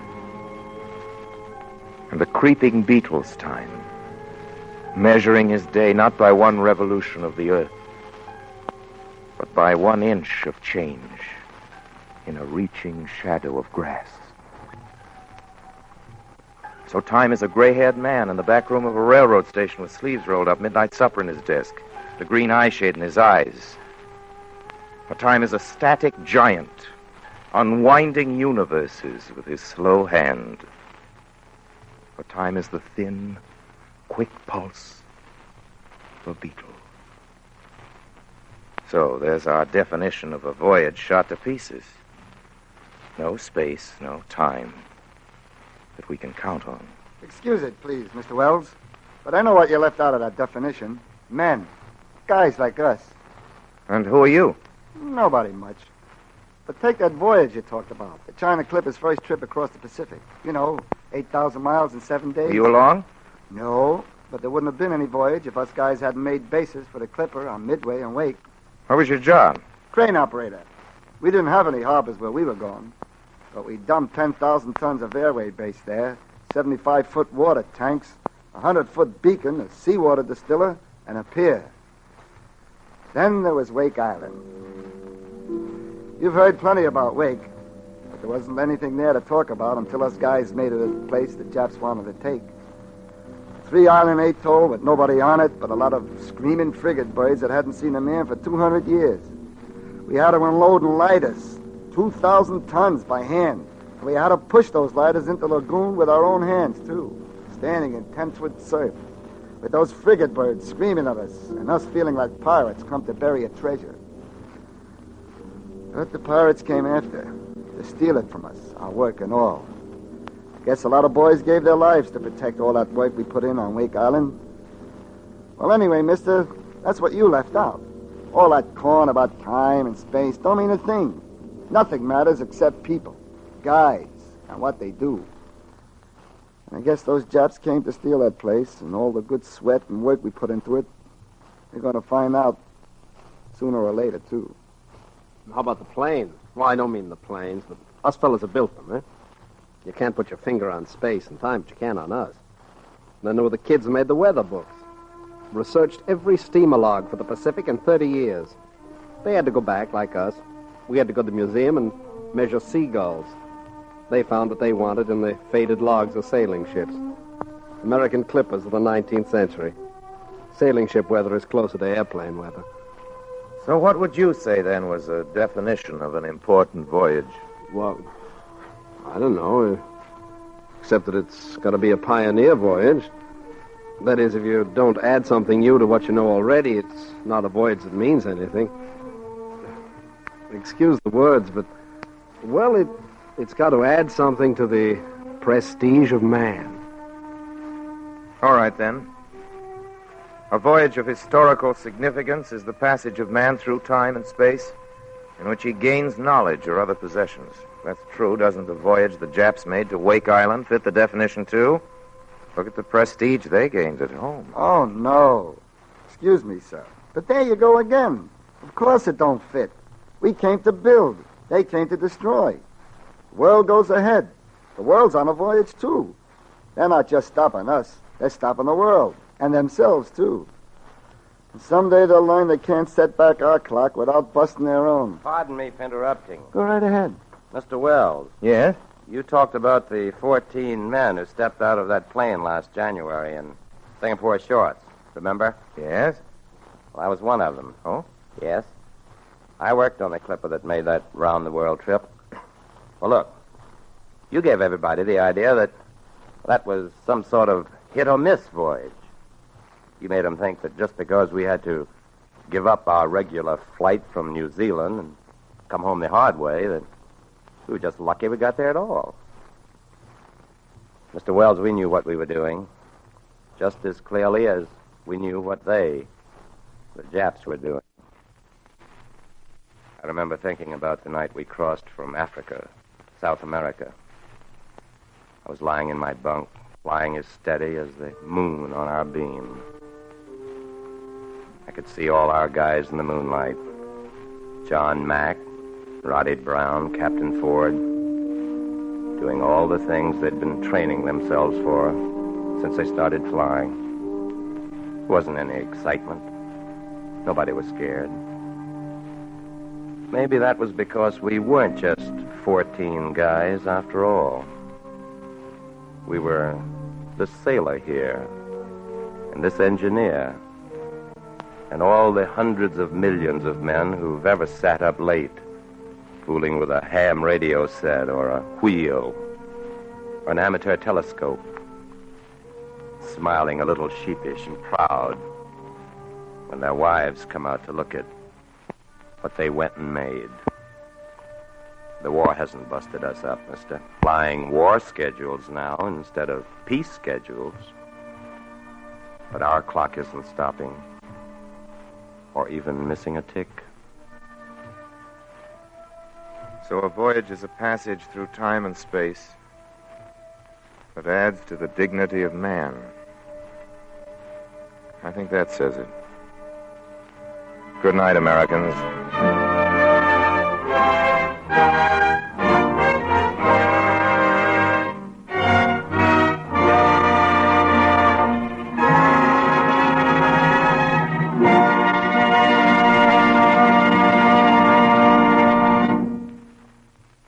We approach the new year.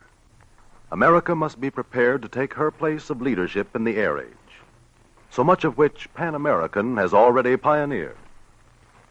Pan American pioneered from scratch the development of long-range transport planes. Pan American pioneered the fully equipped life-saving raft, the kind that saved Rickenbacker. Pan American pioneered engines completely accessible in flight, self-sufficient multiple crews, long-range aerial navigation. That's why on December 7th, America had the world's greatest system of air transport. Pan American's leadership typifies the vision, patience, perseverance, and determination which must inspire us on to victory. For Pan American has always built not in pace with, but ahead of the times. And victory today is closer because of just such pioneering. Ladies and gentlemen, Lockheed and Vega are proud not only that Lockheed planes are in the service of Pan American, but proud, too, to have brought you a portion of the story of one of America's greatest transportation pioneers.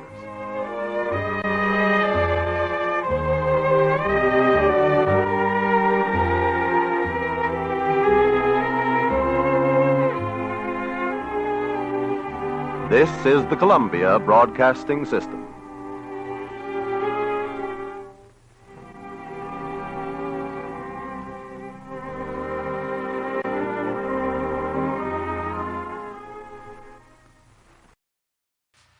Ceiling Unlimited. Good evening, ladies and gentlemen. This is Edward G. Robinson. I appear tonight for my friend Orson Welles, who is ill and cannot be with you. The builders of Lockheed and Vega aircraft bring you a story told by Mr. Robinson, who only recently had been sent as a special representative of the Office of War Information to England. He was flown there and came back by boat. And this is the story of what he learned. That I went to England and that I came back again are relatively unimportant facts.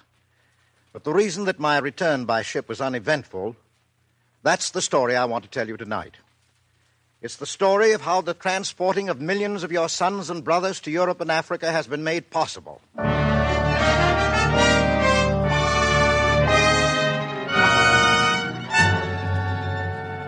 There's a battle being fought over that Atlantic Ocean, the Battle of the Eastern Sea Frontier. A hard, tough battle. One of the least publicized of the war, and one that we're winning. The story I'm going to tell you is a mixture of old facts no longer important to the enemy and some new facts scrambled up a bit because, of course, the full story can't be told. Well, not yet. There's a consolidated PBY bomber flying over a certain section of the North Atlantic Ocean. Come on board with me, but never mind asking where we took off from this morning.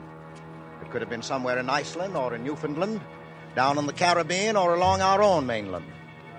The weather is damp and foggy. The cold winds from below push up on us and the plane bucks them constantly. The ocean below us isn't inviting looking. The waters are restless, repellent, slate gray in color.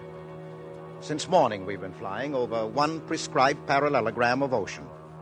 It's an 8 to 10 hour duty. The crew is silent, all curiously tense. They seem constantly on the watch for something below. The men curse in low voices. The whitecaps make visibility tough over that ocean surface. Suddenly, the red-headed Texas lad in the tail of the ship stiffens and adjusts his headpiece. Bombardier to pilot. Couple of points to the east, fella. See anything? Could be. The plane banks slightly. Eyes all turn in the indicated direction. We lose altitude. Well, sure enough, the sharp eyes of that Texas lad spotted something that isn't a wave or a shark fin on those cold, dark, restless waters. The boys quickly identify it. Pilot to Bombardier. What'd you think it was? A platter of hot roast turkey with cranberry sauce and mince pie? All right, so it's another busted orange crate. It's a change from nothing. Only a broken orange crate on the surface of the Atlantic Ocean. Yet apparently it can't be overlooked. The operator switches his radio to send. Patrol 16. Patrol 16 calling 4th District. Broken orange crate sighted. Broken orange crate floating. Broken orange crate. Why should these boys be concerned with a broken orange crate on the surface of the North Atlantic? Who ashore would be concerned? And why are these boys flying anyhow? What are they looking for? It strikes me as a hard, tough, thankless grind, the ceaseless patrolling over this huge gray ocean. Let's find out where that message about a broken orange crate ends up.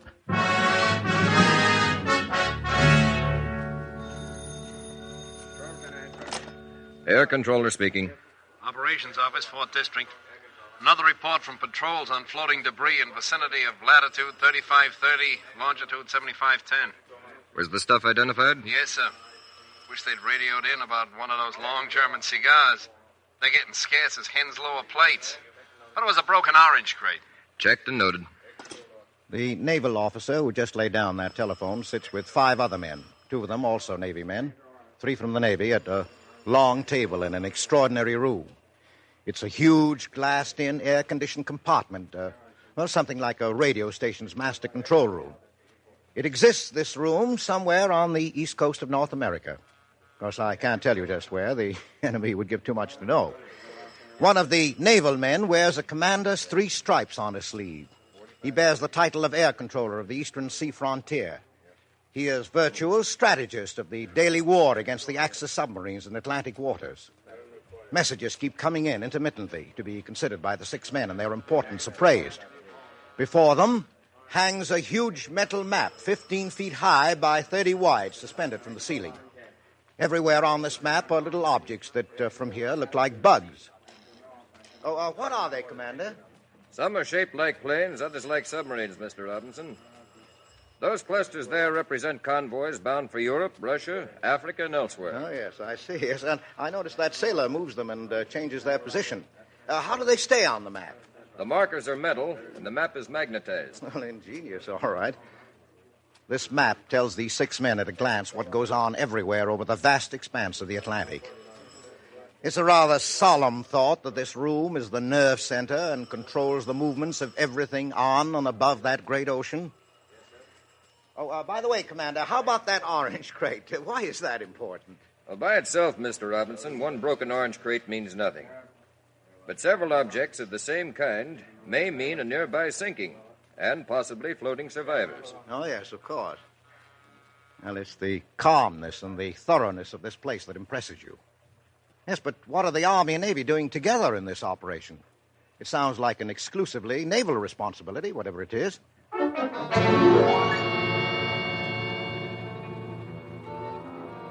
We're back with our friends in the consolidated PBY. The sun is going down in that murky, fog-driven sky. Hang it, I wish we could get a look at one of them Axis U-boats just for the fun of it. Stick around, chum. You will. Ain't seen one in 4 days. You will, sooner or later. Submarines have to surface to charge their batteries. On that, they pin their hopes. Undersea boats, sooner or later, must come to the surface to breathe and regain their power. And once in a while, too seldom to suit them, Swing her over a couple of points, fella. If it's another orange crate, I'll murder you when we get home. Listen, if that's an orange crate, Uh-oh. Pilot to Bombardier. Bombardier to pilot. Open Bombay. You fly her, I'll get her. yes, there it is. Awash, a conning tower. 3 men, 3 German sailors stand there on the ironwork, back to back, watching the skies. Our flaps are extended to cut our speed. Our entire crew is rigid, expectant. The radio operator is rapidly manipulating his equipment. Patrol 16, subcontact. Subcontact. Latitude, 3530. Longitude, 7510. Subcontact. The 3 sailors on the conning tower have been watching the skies. Now they sight us. They scramble for safety, apparently shouting their warning. But they don't make it in time.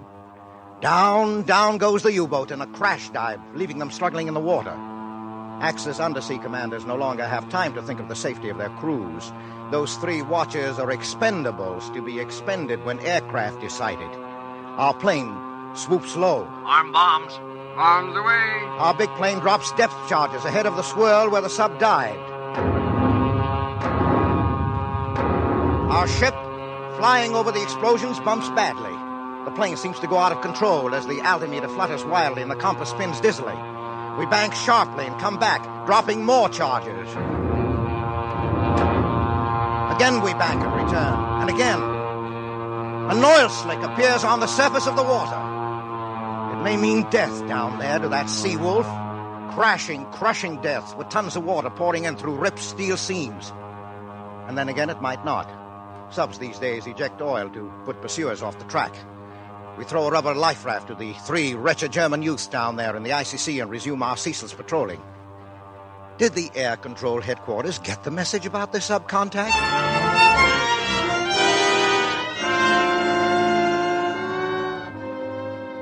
The atmosphere in the control room is strained.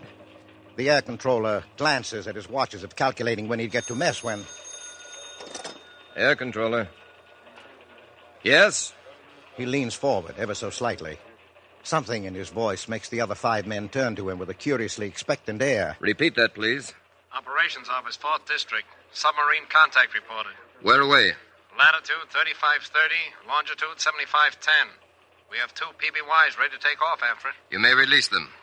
Yes, the kind of news they've been waiting for. An Axis submarine has been sighted. The commander turns to his assistant. 3530 and 7510. Mark 2 PBYs from the District J at once. Well, District F has a couple of Otsikowskis not far from there, sir. I'll dispatch them. Yes, sir. We feel the gathering tension in the room. A vast machine has become aware of the location of an Axis submarine out there in the Atlantic and is moving swiftly to kill it. The assistant is already telephoning District F to send out the Wotsikorskis. The commander confers with one of the Army men. There's an available bomber off point 5, sir. Have her proceed to the attack and request 2 from the Army field. Yes, sir. The major flips on a small microphone and gives orders quietly. Meanwhile, one of the naval men has scribbled orders which go down a pneumatic tube. In a few minutes, 1 or more surface craft on patrol will head for positions 3530 and 7510. Well, now the pattern of the whole thing becomes clear. Now we see the reason for it all.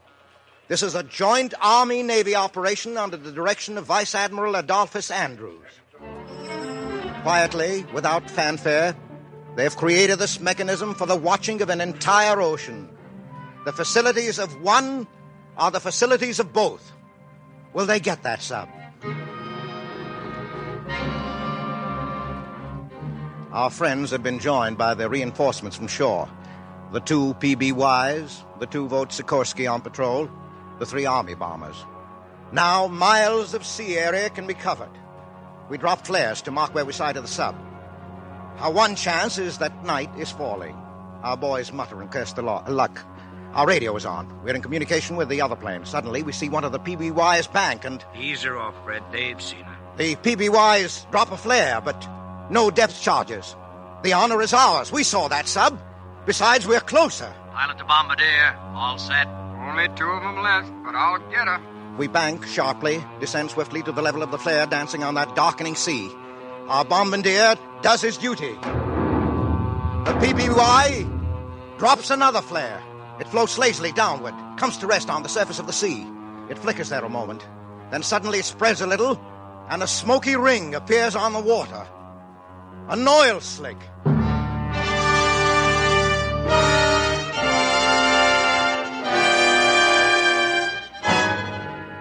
Everybody on board listens for the bombardier's report. Bombardier to all you goons. Sighted south, bomb same, if I must be original. Let's go home. I'm all in.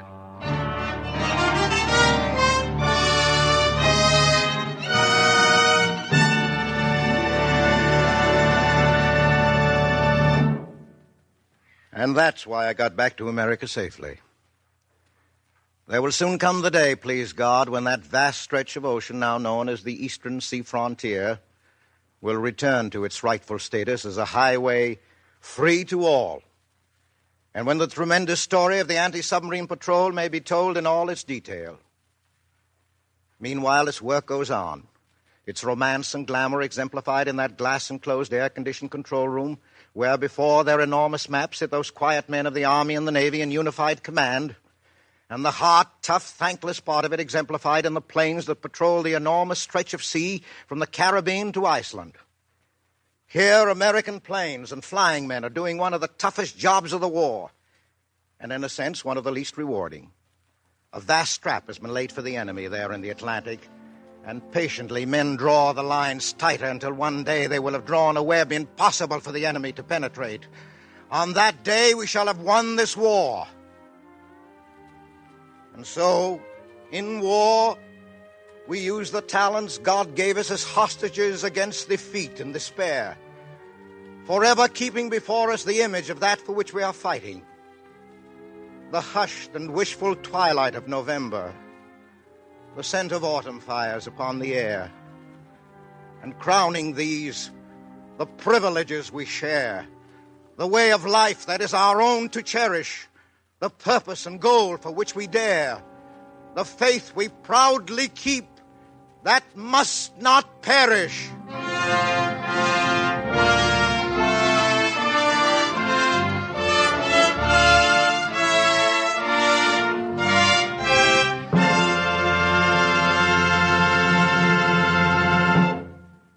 Tonight's story, ladies and gentlemen, has been one of teamwork, of the Army and Navy working together to clear the sea lanes of Nazi subs. Much of the action took place in consolidated PBYs, the Navy's Catalina flying boats. But it might also have happened in Lockheed Hudson bombers, for they are teamed together, too, in this job. It's the sort of teamwork that is speeding victory. And the men and women of Lockheed and Vega are proud that their planes are part of the team. Ladies and gentlemen, the Lockheed and Vega Aircraft Corporations of Burbank, California, have been honored to present this evening Mr. Edward G. Robinson in the story of the Anti-Submarine Patrol. This is the Columbia Broadcasting System.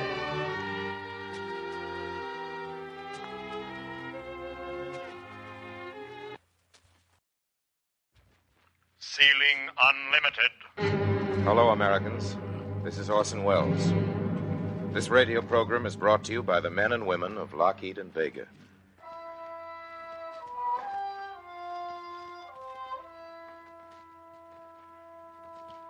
I understand your sentiments, gentlemen, and I appreciate them. But I have a special reason for wanting it this way, and I think he'd like it. It should be a simple granite shaft pointing toward the sky. Splendid. And a bronze plaque with a record of everything he's done, his achievements? No, just the poem. He liked it so much when he was young. And the word chiseled into the granite, pilot. But isn't that rather... Is it enough? Well, you gentlemen are all old friends of my son. I think maybe I should explain. Of course, I've known him even longer than you have. That poem, for instance. Even when he was very little, I remember how round his eyes used to get when I'd read it to him. saw the vision of the world and all the wonder that would be, saw the heavens filled with commerce, argosies of magic sails, pilots of the purple twilight, dropping down with costly bale.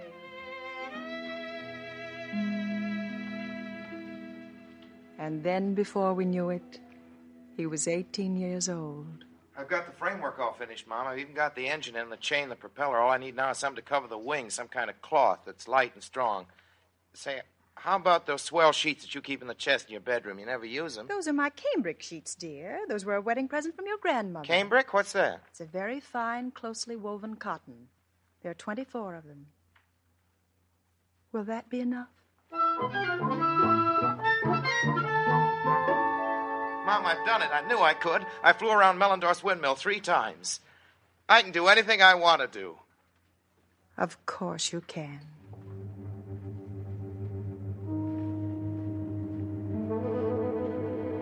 When Germany marched on Belgium the first time, he went to France and joined the Lafayette Escadrille.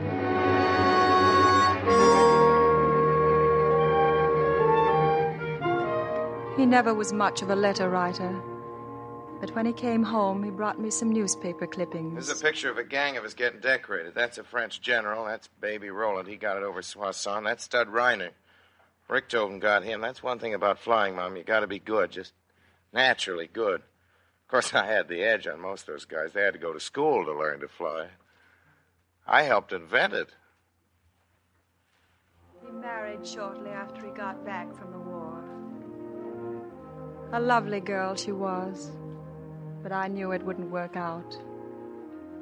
I remember watching her face the night he came home and told us about the barnstorming venture. There's real money in it, big money. What in the world is barnstorming? Just a bunch of fellas, got a fleet of old jennies. We're going to go around to all little hick towns, put on a show for the rubes, you know, loops and barrel rolls and implement turns, make a couple of parachute jumps for our ballyhoo, and then we'll hop passengers for $10 a throw. Of course, it's no place for a woman. I won't be out more than 6 or 8 months. He never married again. I guess it was just as well. There wasn't much permanence in the flying business in those early days, even though he did own his own business.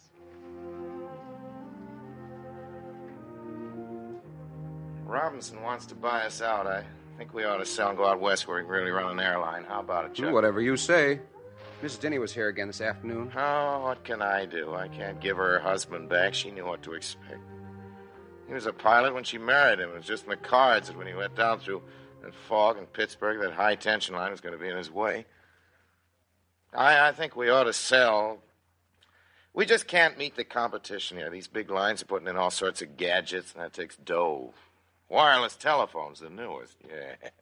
So the little panty waist won't get lost when they start out on a flight. No kidding? Sure. Little Willie Big Shot climbs in the big, bad, dangerous airplane and takes off, and then the flight superintendent calls him up and says, Willie, you better turn around and come back home. Looks like maybe there's going to be a little dew fall over St. Louis. Get out. Absolutely. You can't turn around without bumping into regulations. I'm going into town right now and close the deal with Robinson. I won't get what the outfit's worth, but just so I can get out of here, that's all. I want to move.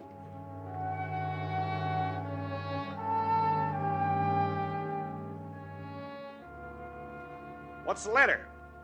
Post office canceling another contract? From the Aeronautical Department of Commerce. It says here, we've gone as far as we can, gentlemen, as individuals.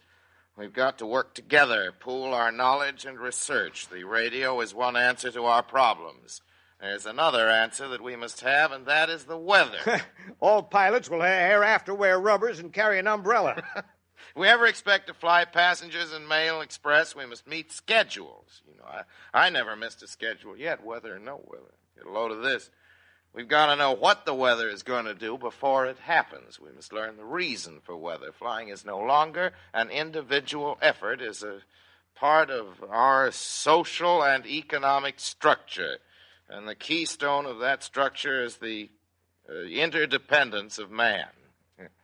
They want to interdependence this outfit for $10,000 to chip at the kitty. You might send them a piece of that bunion you got that aches every time it's going to rain. Yeah, they can have their weather charts. I'll keep that bunion. They can have all those fancy blind flight instruments, artificial horizons, and all that malarkey. I'll do my blind flying at the seat of my pants. Listen, Macy, you know something? I was talking to a fellow the other day, just came down from Canada. He mentioned a little proposition. How little? Well, it's like this.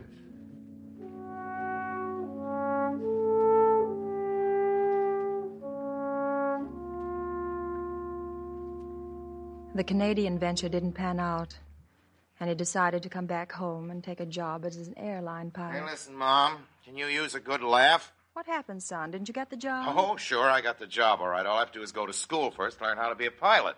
What? I'm not kidding, Mom. That's the way it is. We realize you've had a great deal of experience in flying, but after all, experience isn't the only thing. The airline pilot must have an instrument license, a radio license, and a meteorology license. And I said, how about a dog license?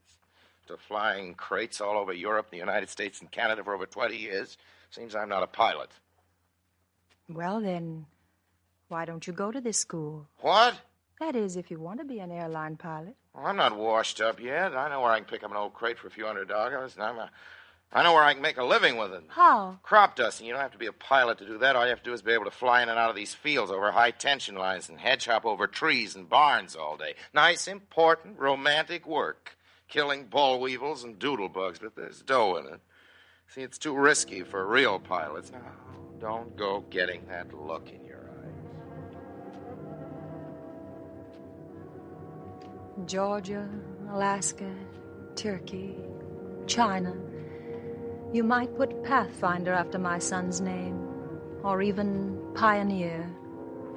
But no, I think he'd be proudest of just that one word, pilot. I suppose all mothers feel the same way about their sons, that someday they'll do something that will make them proud. I always knew my boy would. From the very beginning, I knew that sometime, somewhere, he'd get his big chance. It came that night in South America, when the worst sleet storm in history struck at midnight over the Andes. Good morning, Chief. What's good about it? Get your feet off my desk. This place looks like a pig pen. What's the matter? I thought you got that answer from Washington this morning. Yeah, I got the answer. Hey, wait a minute. You mean that gang in Washington don't want a guy like you in the Air Corps? That's the way it adds up. Hand me that glass. $15,000 a ton. Wait a minute. Get a load of this. Therefore, your request for a commission has been denied. However, we feel that the older men can contribute invaluable service to the war effort by assisting with the air transportation of war commodities. Older men. How old's Hap Arnold? He's no chicken. How old's Jimmy Doolittle? You're not kidding me with all this beating around the bush. It's good enough for him in 1918. I invented flying. I'm not even good enough to fly for the lousy airlines. So you got an airline of your own? Yeah, flying mules and dynamite into the bush and taking out quinine and chocolate. You call this an airline? And they wouldn't let me in the Army either. And I've got over 6,000 What hours. excuse they give you? They couldn't call you old. The guy said I was an extrovert. Should have punched him in the nose. I did. Yeah, and some of those nuts tried to follow me over the Mogollon Pass in a sleet storm. Hey, where are you going with that bottle? You know what the doc said. He said that stuff's bad for your pump. Nothing's wrong with my pump. Just gets a little vapor lock in it once in a while. Come in. This is the office of the Ace Airlines Incorporated? That's right. Close the door, brother. You're letting in the mosquitoes. I was given one of your cards at the hotel. Yes? And if what I read on your card is true, we are indeed fortunate. We fly anything, anywhere, anytime. That's right. How soon can you fly from here to the nearest Pan American terminal? About 4 hours and a half. We don't hold a license for passengers. This is an emergency. The gentleman whom I will accompany must be in Washington for a very important conference involving vital arrangements for war materials between our country and yours. I'm sure he could waive the technicalities concerning your license. The only person that can waive those technicalities, brother, is the President of the Republic. Precisely the gentleman who I'm referring to. Hold on. You mean you're president? It is of vital importance, senor. How about that, Chief? We're coming up in the world, huh? Looks that way. Where'd it go? Huh? The weather report, the Pan American weather report. Are you kidding? No, I'm not kidding. Where is it? In a wastebasket, where it always goes. Take it out. Okay. What's the matter, boss? Isn't the bunion working? Bunion's okay. You mean the weather's okay? Don't hurt to check the bunion. This is a pretty important trip. We always got through before, didn't we?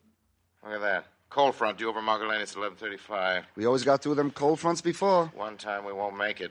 You mean you got a hunch? Don't you understand that we must make connections tonight with the plane for Washington? It's bad weather over the pass. We have flown many times in bad weather. Sorry, it's just a policy of the company. Are you feeling all right, Chief? I have been given to understand that you are a pilot who is afraid of nothing. You have been given to understand correctly. Then why are we waiting? For an all-clear weather report from Pan American's traffic department. It's incredible. Driving here from the hotel, the stars are shining as bright as diamonds. Is it not possible we could get there before this storm you expect? It's possible. Money is no object with us, senor. Money is no object with me either, senor. Might I suggest a slight addition to your slogan, senor? What do you mean? We fly anything, anywhere, anytime, weather permitting.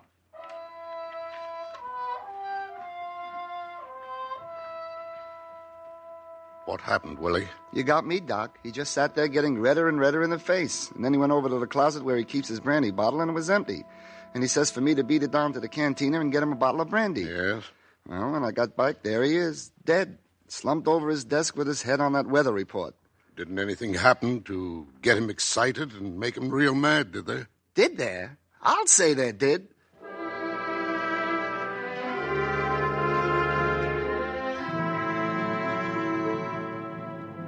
I know he'd be pleased with the place you selected, gentlemen. I think it's perfect. High out and on a wind-swept hill. He always loved that poem. And as for the inscription, I'm sure that pilot is all that's necessary. He saw the vision of the world and all the wonder that would be. Saw the heavens fill with commerce, argosies of magic sails, pilots of the purple twilight, dropping down with costly bales. Heard the heavens fill with shouting, and there rained a ghastly dew from the nation's airy navies, grappling in the central blue. Far along the worldwide whisper of the south wind, rushing warm, with the standards of the peoples plunging through the thunderstorm, till the war drum throbbed no longer, and the battle flags were furled in the Parliament of Man, the Federation of the World.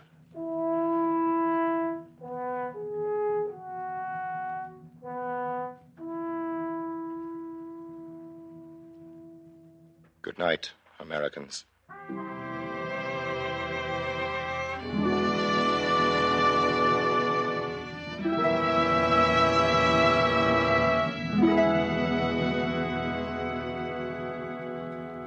This program has come to you from the Lockheed and Vega Aircraft Corporations of Burbank, California.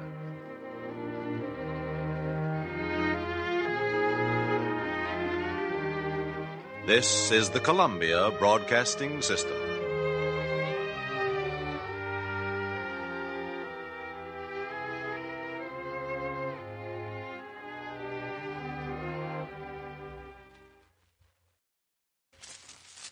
Ceiling Unlimited. Hello, Americans. This is Orson Welles. This radio show is brought to you by the men and women of Lockheed and Vega. Our script tonight was written for us by the distinguished American novelist John Steinbeck. It's the story of a flyer and a flyer's mother.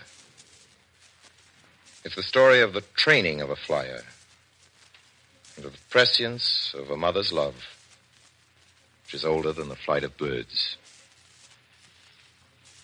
And now we continue with John Daly in CBS World News.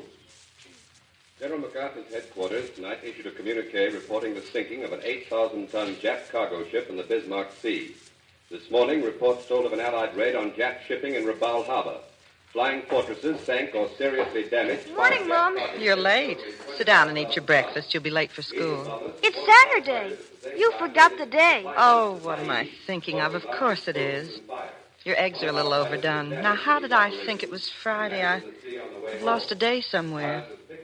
Thinking about something else, I guess. I'll go. Morning, Jimmy. Morning, Mrs. Carter. Good morning. Take it out of your pocket. I know what it is. Oh, it's just an advertisement. It's from Carl. Give it to me. I've been expecting it. You think you're a fortune teller. Why, I guess I am sometimes. Give me Carl's letter. Read it. Come on, read it. Just a moment. Turn that down, will you? Dear Mother and Dad and Jimmy, I'm sorry I don't write more and more often. Fact is, they keep us so busy there isn't much time to write. We have been seeing a little action, and I guess we'll see more. I was lucky the other day, and I have a citation. I'm going to send it to you, not to brag, but so you can keep it for me until I get back. And a medal? Will he get a medal, since too? I went away. I don't know. I got your letters Saturday. They came through quickly. There's not much to tell, except that I am well and busy. I hope you are, too. I'll write again soon when I have more to tell. Love to you all, Carl.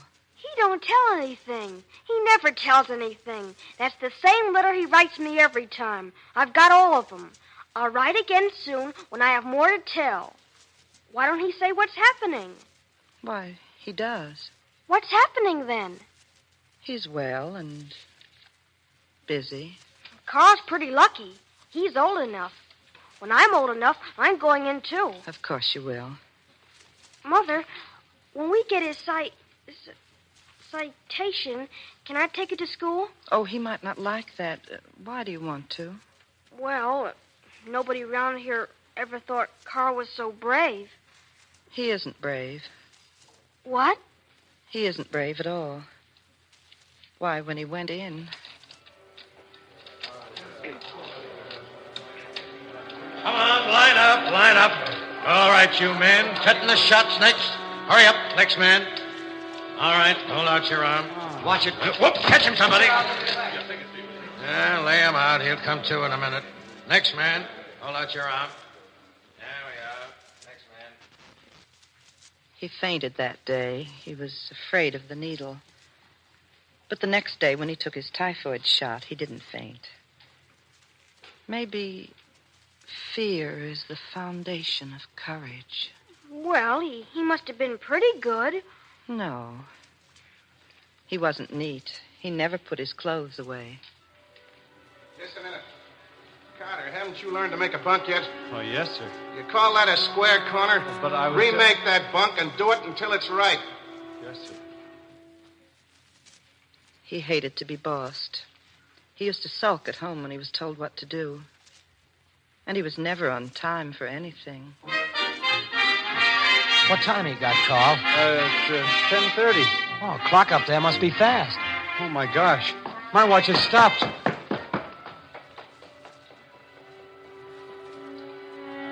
Your watch was stopped. It's a very silly excuse, Carter. But my watch was stopped, sir. In the Air Force's, watches do not stop. There are no wrong watches. You will walk post for 3 hours with seat parachutes, and you will think over this curious fact. In the Air Forces, watches are always right. But he's a good flyer, all right. Look at his citation. He was frightened. Not afraid, but frightened when his instruction began. He couldn't control his hands. You'll freeze to that stick. You'll break it off. Now, right turn. Stick and rudder. Easy, they work together. That's good. Now hold it. All right, straighten out. And stop strangling that stick. His heart swelled up until he could hardly breathe. He didn't think he'd ever learn. He sat on his bunk and he thought he might resign to keep from being washed out. And all the time he was afraid someone would find out how frightened he was. But he finished. He got his wings. He flies a P-40. I hope. He's got a medal. Yes, he can fly. Every protesting nerve is hammered into place.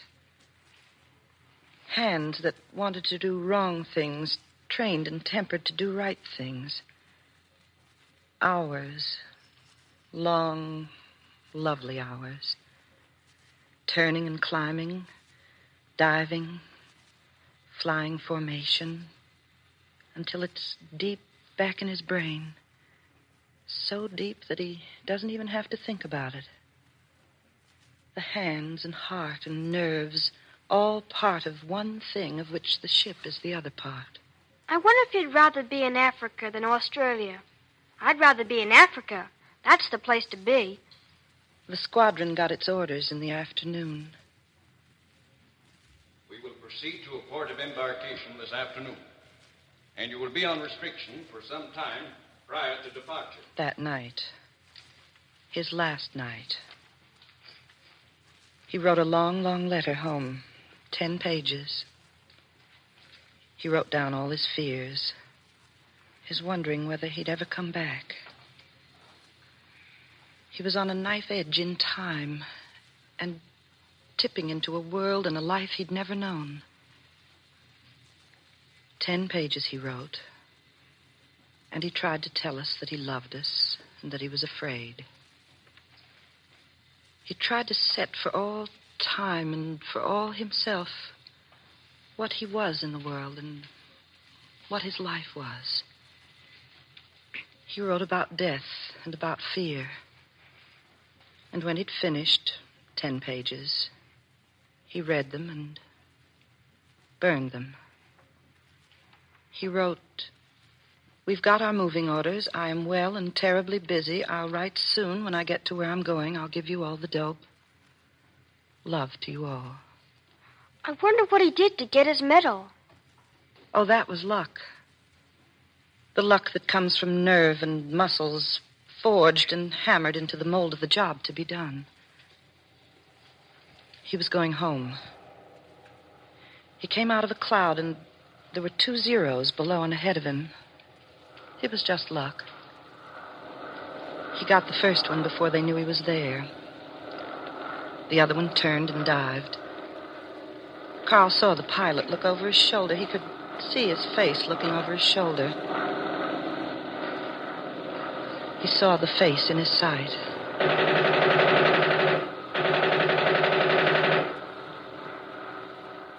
And the face disappeared. That was luck. Golly. Yesterday wasn't luck. Yesterday?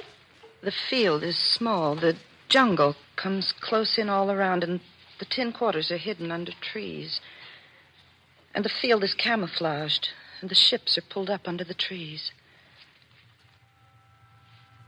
All in correctly. Rendezvous with BITEs at R4 1432 CGT. Get us escort. Take off at 1502 CGT. Understand? Yes, sir. Yes, sir. Say, Carter here's got 2 meatballs. Wonder if any beer came in.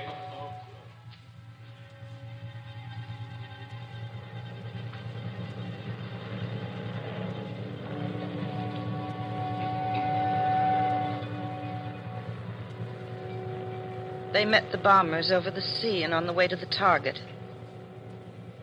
They hadn't far to go, for they were near and the bombers had come far. They flew along the green coast, and they could see the white surf piling up on the sand.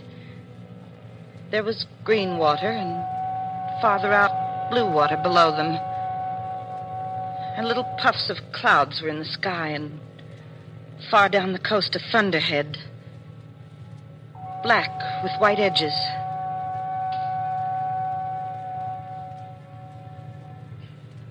They saw the harbor and the fire and the ships flying in the bay.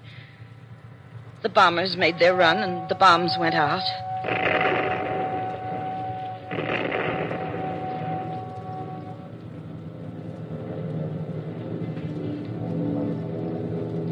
Then the Zeros came out of the thunderhead. And Carl didn't have the luck this time. He turned to attack. And as he climbed, he felt a shock. And the controls were heavy in his hands. He knew he couldn't fight. He strained about to run for it. And his motor was killed.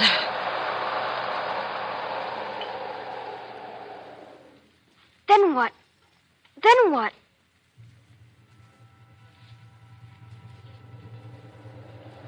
He rolled clear and fell. And his hand went up to the parachute release. But he didn't pull it. I thought he'd never pull it. But he knew better. He was very near the water when he pulled the ripcord, and his body jerked. And he floated into the sea. And a Zero came down after him and ripped the water with its guns. He dove and stayed under until his blood beat in his ears. Then it was over. And he got his belt inflated. He saw one of his squadron go over and wag his ship at him.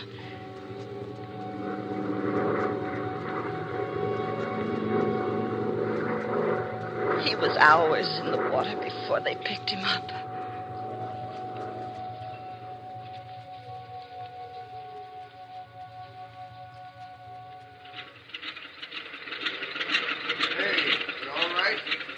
Yeah, I guess so. Yeah, pretty lucky I found you. Current carried you away from where you landed. Yeah, grab hold. Yeah, you're pretty pooped. Here, I'll give you a hand.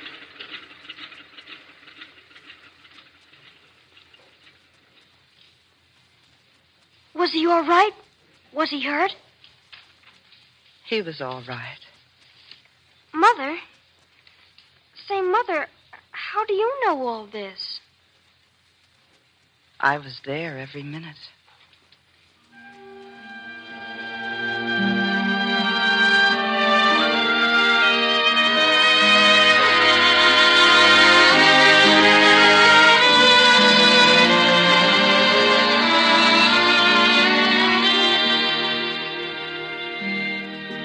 Ladies and gentlemen, you've just heard a story written for us by John Steinbeck. An old Mercury actress, Betty God, played, we think, very beautifully, the part of the mother. And with her in the cast were Everett Sloane, Carl Frank, Charles Cantor, Peter Donald, Frank Reddick, and Larry Robinson. Please join us next week. Thank you. And good night, Americans.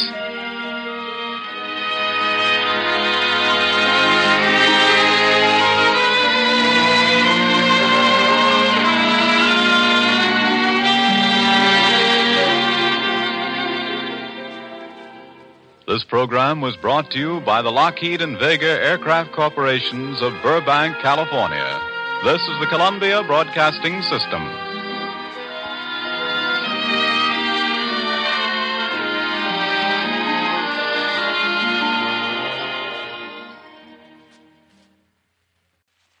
Ceiling Unlimited.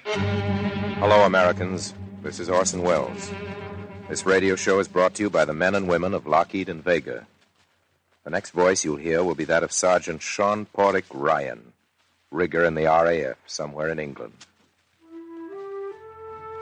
Rigger is a sort of a groom to an airplane. It's our job to keep them in shape for their bombing missions and put them back in shape when they come back. Ladies and gentlemen, it's a rare privilege and a deep pleasure for me to be able to say a kind word for what I consider a very great airplane, the Lockheed B-14. Over here in England, we call it the Hudson Bomber. It's dropped more tons of high explosives on Germany than any other American airplane. Another name for it is the Savior of Dunkirk. Most of the pilots refer to it as the maid of all work, or the round tripper. We riggers and men on the line prefer to think of it as old Boomerang, because it always comes back. That is, with very few exceptions. I mind a night not long ago. Is that you, Sergeant Ryan? I never say no to a voice like that. Oh, it's young Mrs. James herself. What brings you out here on the strip so late at night? I got tired waiting over at the hut and thought I'd wait here for them to come back. Me out here as lonely as a wolf on a rock. Will you sit down now and rest your pretty feet, will you know? A 500-pound bomb for a chair. A bomb? Oh, it's the best kind of a bomb, dear lady. Much better than you be sitting on it than sitting on you. Thank your stars you're here and not below and brim in the night. All the rest of the squadron's back, Sean. After all, someone's got to be the cow's tail. Not this late. I'm worried, Sean. What time is it? 8 minutes more. You mean to say... They've 8 minutes more of petrol. Is that what you mean to say? Ah, dear lady, the wind blows and who can tell? You mean if they've had all the good luck, there's still 8 minutes? Luck's a poor way to say it when you consider all the thousands and millions of people who are out there with them. There are only 5 men in the bomber. More than 5,000.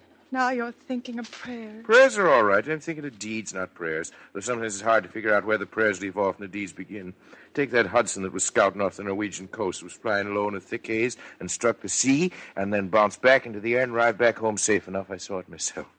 3 blades of the starboard propeller bent forward and one on the port, and the starboard engine smashed and the bomb doors torn away, and it came back home.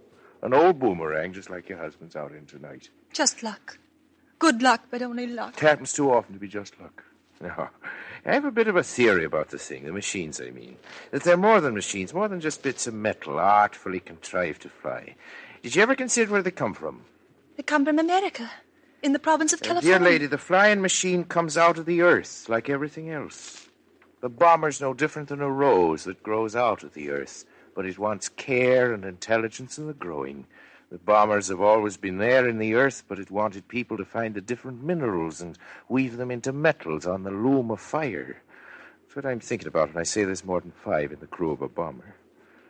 Consider with me, dear lady, the source, all the many sources and the many hands that go to make up the harvesting of a bomber. With the bits of hard, fine platinum in the electric nerve centers of her engines, there were men in Russia who moiled in the cold, white waters of her mountain rivers. And in far-off China, there were children gathering nuts to make the oil that makes the lacquer for the fine electric nerves of the machine. There were sea captains who carried the cargo crews that worked the ships, and railway workers and teamsters and truck drivers, miners and clerks, and the men that make the machines that make the machines that make the machines. You get the extension. Do you see how it extends till it reaches every living soul on earth and everyone yet to be born? Doesn't leave out one. The school teacher who teaches the children so they may learn the trade that contributes its part. The shoemaker who makes the shoes so they can walk to school. The baker who makes the bread to nourish them. The women who bear these children who grow to be men. All the delicate, intricate parts blended together in the thing we call an aeroplane. All the products of hunger and hope. And you consider, dear lady, that all the hopes of all the little people everywhere ride with that bomber. They'll not let it fail. For when it fails, the little people all over the world fail with it. You're talking about all our bombers. Aye, and you're thinking of only one. One bomber and one man. It's the nature of a woman to think of her man. What time is it? Eh? What time is it? Would you believe it now? My watch has stopped. There's plenty of time yet. His tea's getting cold. Now, take tea, for instance. Have you ever considered tea, dear lady? What a wonderful thing it is. I mind the winter when I was a boy coming home across the bogs. You keep the trail in the bogs, one little error of judgment, one misstep, and maybe they'll find your cap in the morning, but likely nothing at all. The world goes on. I don't know how I can face it. We were considering tea and not me drowning in the bog, for I didn't, as you can plainly see. I'm far too solid and noisy for a ghost. Now, when I was a lad picking my way home, the shirt on my back heavy and stale with sweat, and the marrow drawn out of my bones from the hard work I'd been doing, my mind would run ahead of me like a hungry dog and smell the tea brewing in the brownstone pot. And then my mind would run back like a dog again, and I'd smell the tea in my very nose. It'd put a wing in my heart. And yet before I could get that cup of tea, men had to learn how to make ships and sail them and to cut forests and fashion trees into strong timbers, and other men had to go and search out the far places of the world and find the herb and bring it back, all for a wee cup of tea. So did you consider, dear lady, that I was not walking the bog alone that night? The world walked with me, and the world helped my mother brew that cup of tea, just as the world is flying with your husband tonight. Please tell me the time. I can hear your watch ticking. It hasn't stopped. Aye, dear lady, my watch can't tell you the time, for it can't measure the winds. They'd had fair winds coming back from Bremen. There's still time. We never give up, you know, till we're sure. And then we don't give up. The rest of the squadron's given up. I could tell when I stopped by the hut. Casual is the word for Mrs. James, lads. Tell her about the new Mickey Mouse film at the Crown this week. Then dress her in crepe with your worried young eyes. Ah, no. Oh, Sean, it's no good pretending. This is it. I know it is. I've been expecting it ever since the war first started. But I didn't think I'd behave so badly when it did come. Dear lady, come now. What's that? The searchlights over the Firth are groping for something. We'd better stand over here in the lee of the revetment. Maybe a German. I don't hear the motors. Nor I. Maybe they found a way to silence them. It's coming this way. There goes light 14. He's on it. Can you make out the silhouettes? No, I can't see anything, but it can't be. We'll know in a moment when our light hits it. There! They got it now, Mother of God, dear lady. It's our Hudson coming back on a dead stick, gliding back to her own runway. That's the recognition signal breaking now. Look, dear lady. Can't you see it? I can't see anything. My eyes... Are you sure? Of course I'm sure. Can't a mother blackbird pick out her own in a flock of 1,000? It's the old boomerang come back home again. It always comes back, dear lady. They're circling into the wind now. Oh, dear. Ronnie will be put out. His tea is as cold as his stove.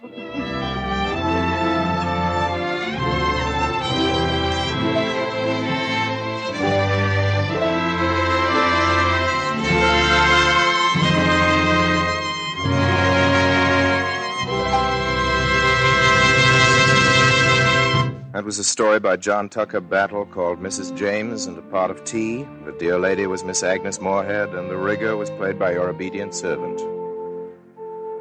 John Steinbeck wrote a story for this program. We think it's one of the best things we've ever had a chance to do on the air. It's a very short story, though. So short we've had to wait for another story short enough to give us room for it. I'm very glad that we found time for it this week. You're going to hear it now. It's called With Your Wings.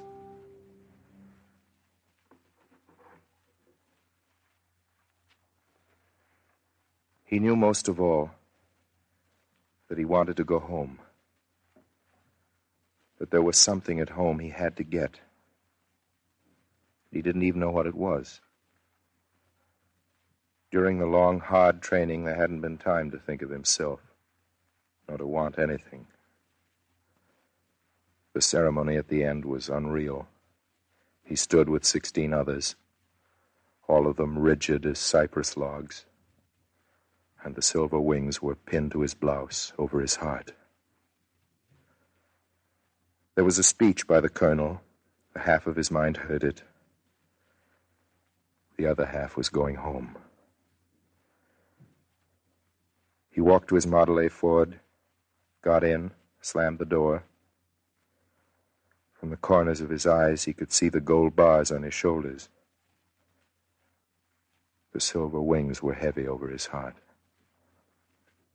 He started the clattering open roadster, listened for a moment to the slapping pistons, and drove away in the sunny golden afternoon.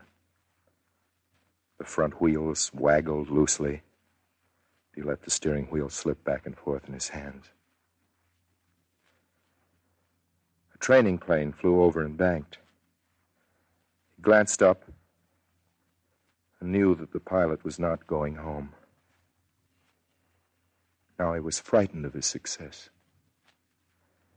He tilted his cap a little, sat very straight behind the wheels.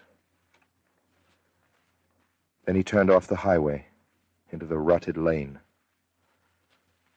The meadowlark flew ahead from fence post to fence post, singing his coming like a herald. The young cotton was strong and dark and clean in the fields. The porches of the cottages were crowded as he drove by. Children washed and dressed in their best and starchiest clothes, hair bursting with ribbons. The older people standing behind on the porches. At each house, they watched him pass, and then the families walked solemnly down the steps into the lane and followed him, like people going to church. Men and women and children in their best clothes. He could see them in the sun-cracked rearview mirror, moving into the lane behind him. His own folks were standing on the porch waiting for him. His father in white shirt and black string tie and dark church clothes. His lean chin held high. His mother in her blue and white print dress, each hand in front of her, holding the other to keep it from escaping. His grown sister, pretty and breathless, her lips a little open. His young brother, with eyes so wide that his forehead wrinkled up. Second Lieutenant William Thatcher stopped his car and got out slowly and moved slowly toward the porch. And the gathering neighbors came up behind him. He'd planned how it would be. He'd treat the whole thing casually, as though it were nothing at all. He'd planned to say, "Hello, Pa." Kiss his mother and sister, pick up his little brother, tousle his hair. But it wasn't like that at all. It wasn't nothing. It was something. He walked slowly toward the porch and stood looking up at his father. He could hear the rustle of the neighbors as they moved silently near, formed a half circle behind him. It was as though his own people were sitting in judgment on him. The sun was warm on the porch and on the roses against the porch, and the sun was hot on his golden shoulder bars. He could see them shine from the corners of his eyes. He'd thought to come home in triumph, and it wasn't that at all. He took off his cap with the gold eagle on it, held it in his hand. He saw his tall father lick his lips. And then his father said softly,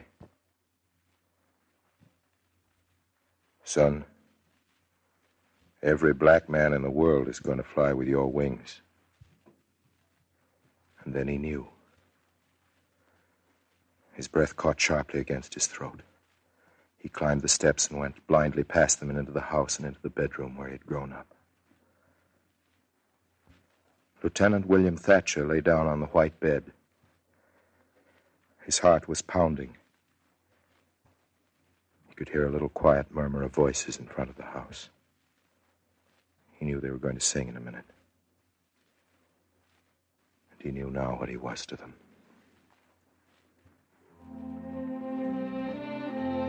This program has come to you from the Lockheed and Vega Aircraft Corporations of Burbank, California. This is the Columbia Broadcasting System.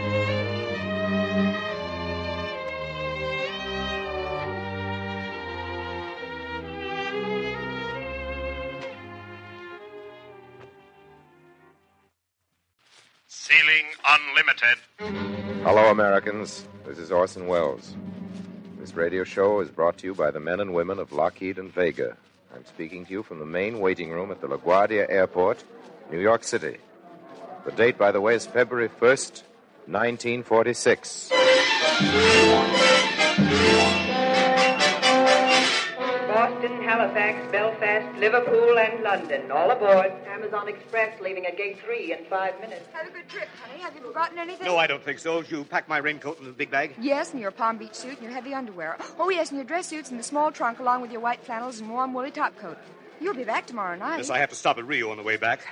Herrera lives 400 or 500 miles out of town. You know air cabs. Takes them half a day to find a number, even if it is painted all over the roof. Daylight limited for Cairo, Egypt, leaving on runway 82 in 5 minutes. Is that my plane, the Daylight Limited? I'm going on to Cairo. Yes, madam. May I see your ticket, please? West Africa Special, leaving on runway 54. Darling, please be sure and remember to return Mrs. Amaja's bag in Buenos Aires. She forgot it last weekend. All in order, madam. Gate 82. You're sure we won't need a passport? Oh, no. All that'll be necessary is your certificate of health. Oh, but we're going on from Cairo. We're going clear around the world. Won't we need a passport anywhere? Oh, no, madam. Passports were abolished during the Second World's Congress. Arctic Express, last Well, call. of course, I knew that, but I thought maybe...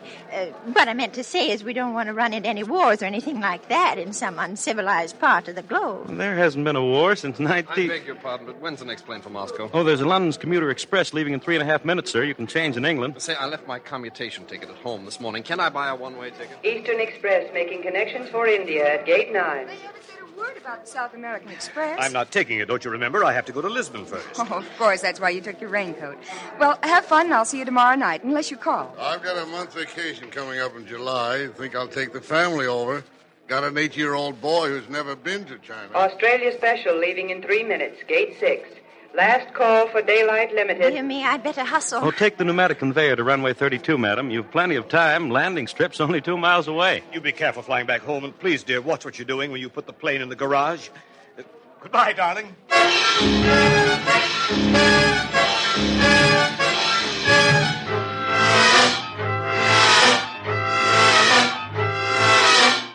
$1946. Honolulu's an overnight hop from Chicago. You can fly the Pacific for $1.50 a mile, and if you want to impress your girlfriend, buy her a quarter's worth of orchids flown up this morning from Brazil. Ladies and gentlemen, this is a radio broadcast, but it isn't a hoax. Any resemblance to the men from Mars is purely accidental. It may interest you to know that everything, absolutely everything you've heard in the past couple of minutes, no matter how fictional it seems, is entirely possible, not next year or in 1946 or 1950, but right now. These aren't wild pipe dreams or blueprints or pulp magazine stuff. For months, the machinery which would make these miracles possible has been rolling off aircraft assembly lines.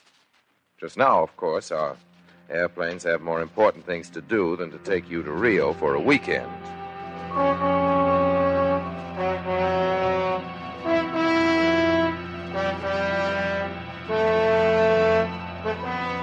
All right. You know what to do. Sure. Down the funnel. Letter written. Hold your hats, gentlemen.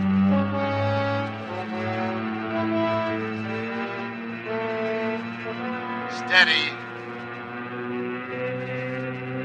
Steady as you go. Bombs away.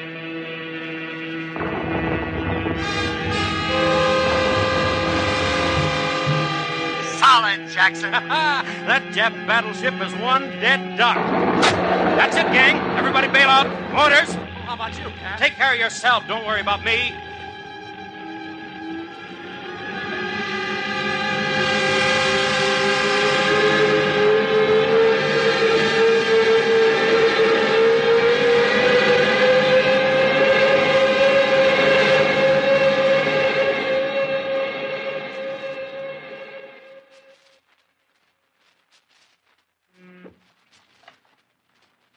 The rest jumped clear. But the pilot never had time to bail out. Somehow you can't help wondering if anything, even a Japanese battleship, is worth the life of a man like Colin Kelly, Jr. In the conviction that the service and example of Captain Colin P. Kelly, Jr. will be long remembered, I ask for this consideration in behalf of Colin P. Kelly III. That's the passport to an education for Corky Kelly, age 3, signed by the President of the United States. And that answers the questions, really. All the suffering and sacrifice, it does pay off and make sense, on one condition. If it means a better world for Colin P. Kelly III. This program is about tomorrow. AW, children call it. After the war. You've seen those hopeful, happy ads showing some man of the future shopping in his small-town sales hangar for a new plane. Those ads are true because we're going to win the war and there will be airplanes instead of, as well as cars for people to ride in. Plain people, little people. But still, is this man you? Could be my Joe a few years from now. He's in Guadalcanal. That's where he is, I think. Always crazy to fly. Never had the chance yet. Or it could be an Eskimo ice fisher in Unalaska, a gland patient in a Texas sanatorium, a diver in a San Francisco harbor, a county doctor back in the Mississippi swamplands. Yeah, or me, for instance. I got me a little sheep ranch up in North Dakota. The wife, she's a Bible woman. Also what you might call literal-minded. And when the book tells her love thy neighbor, it irks her she only gets a chance to do it 3 or 4 times a year.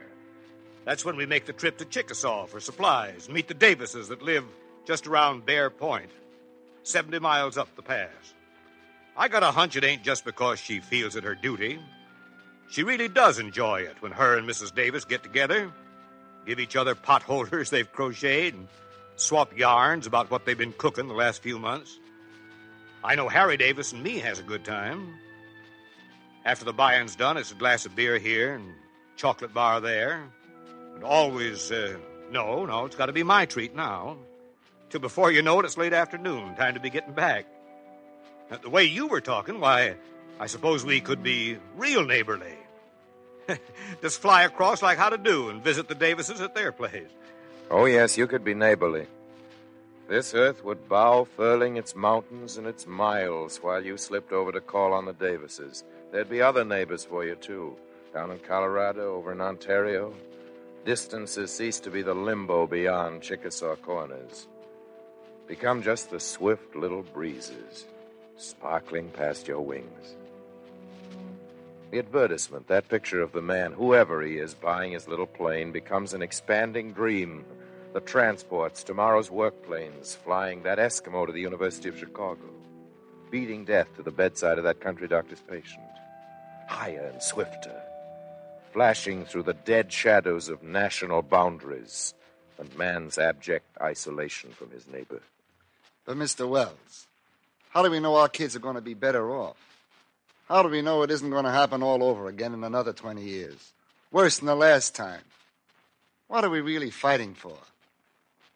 Well, that's the biggest question in the world, which doesn't mean we shouldn't try to answer it. Please turn to page 3 of Time magazine for November 9th, 1942. Got it? Mm-hmm. Read it. What kind of a world are we fighting for? That's the lead line in a 2-page advertisement of Pan American World Airways. Herewith we present a statement written for Americans and people throughout the world by the Most Reverend William Temple, the Archbishop of Canterbury. The structure of life as we knew it before the war has already been profoundly modified. How far do we want to restore it if we can? I offer these suggestions as a goal to aim at immediately. Every child should find itself a member of a family housed with decency and dignity, so that it may grow up in a happy fellowship unspoiled by underfeeding or overcrowding, by dirty and drab surroundings, or by mechanical monotony of environment. Every citizen should have a voice in the conduct of the business of industry which is carried on by means of his labor, and the satisfaction of knowing that his labor is directed to the well-being of the community. After the war, every citizen should have sufficient daily leisure, with 2 days of rest in 7 and an annual holiday with pay, to enable him to enjoy a full personal life. Every citizen should have assured liberty in the forms of freedom of worship, of speech, of assembly, and of association for special purposes. That's what the spiritual head of the Church of England has to say about the world for Corky Kelly. What keeps us from realizing that world? Here's America, the world's granary. But the hungry people don't get the grain. America is the world's hospital, but the patients don't arrive in time. America is the world's university, but the students can't enroll. Ever since the beginning of time, our fruitful heritage has been knotted up, congested, blocked, because the trade avenues were so narrow. The road from Sao Paulo to Archangel, from Des Moines to Hankow, was never wide enough or fast enough. Well, it is now.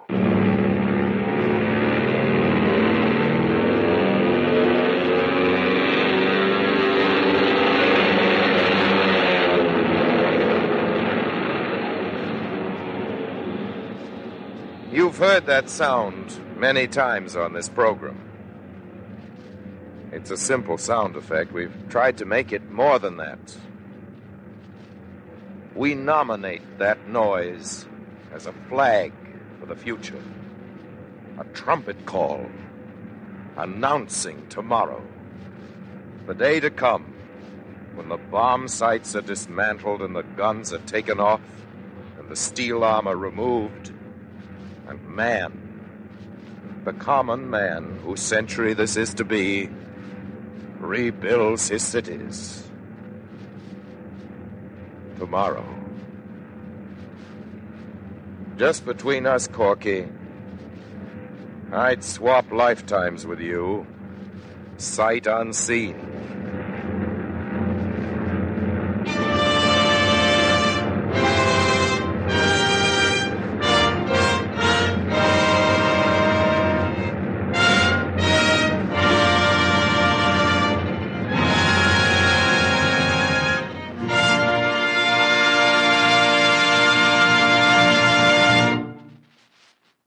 Ladies and gentlemen,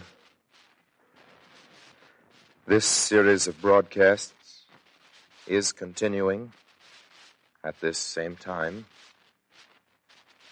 But for a while, the Mercury Theater is going off the air. Next week, my friend Ronald Coleman will tell you the story about Douglas Dauntless, the world's greatest dive bomber.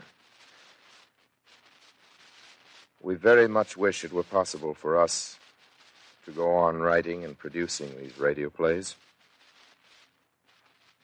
We've never been happier. We've never been as proud of an association in any medium, any time in our life as a theater company. The Mercury is proud to have been part of a great industry. We're proud of the men and women of Lockheed and Vega. We leave with real regrets. It's not easy this time to say good night, Americans.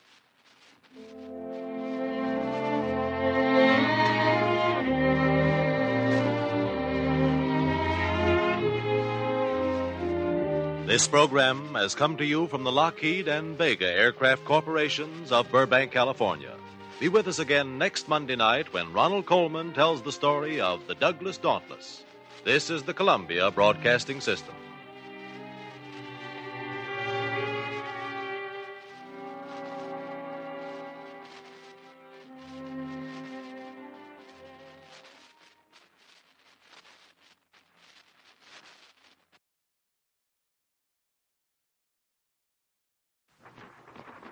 Ceiling unlimited.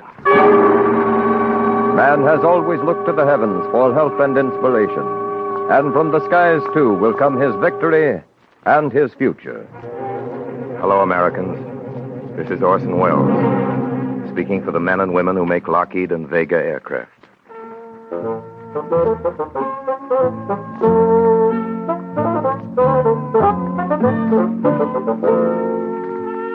If you will turn back the pages of your favorite magazine to the advertising section of a recent issue, you'll find a striking message sponsored by Lockheed and Vega's brothers in aviation at Vultee.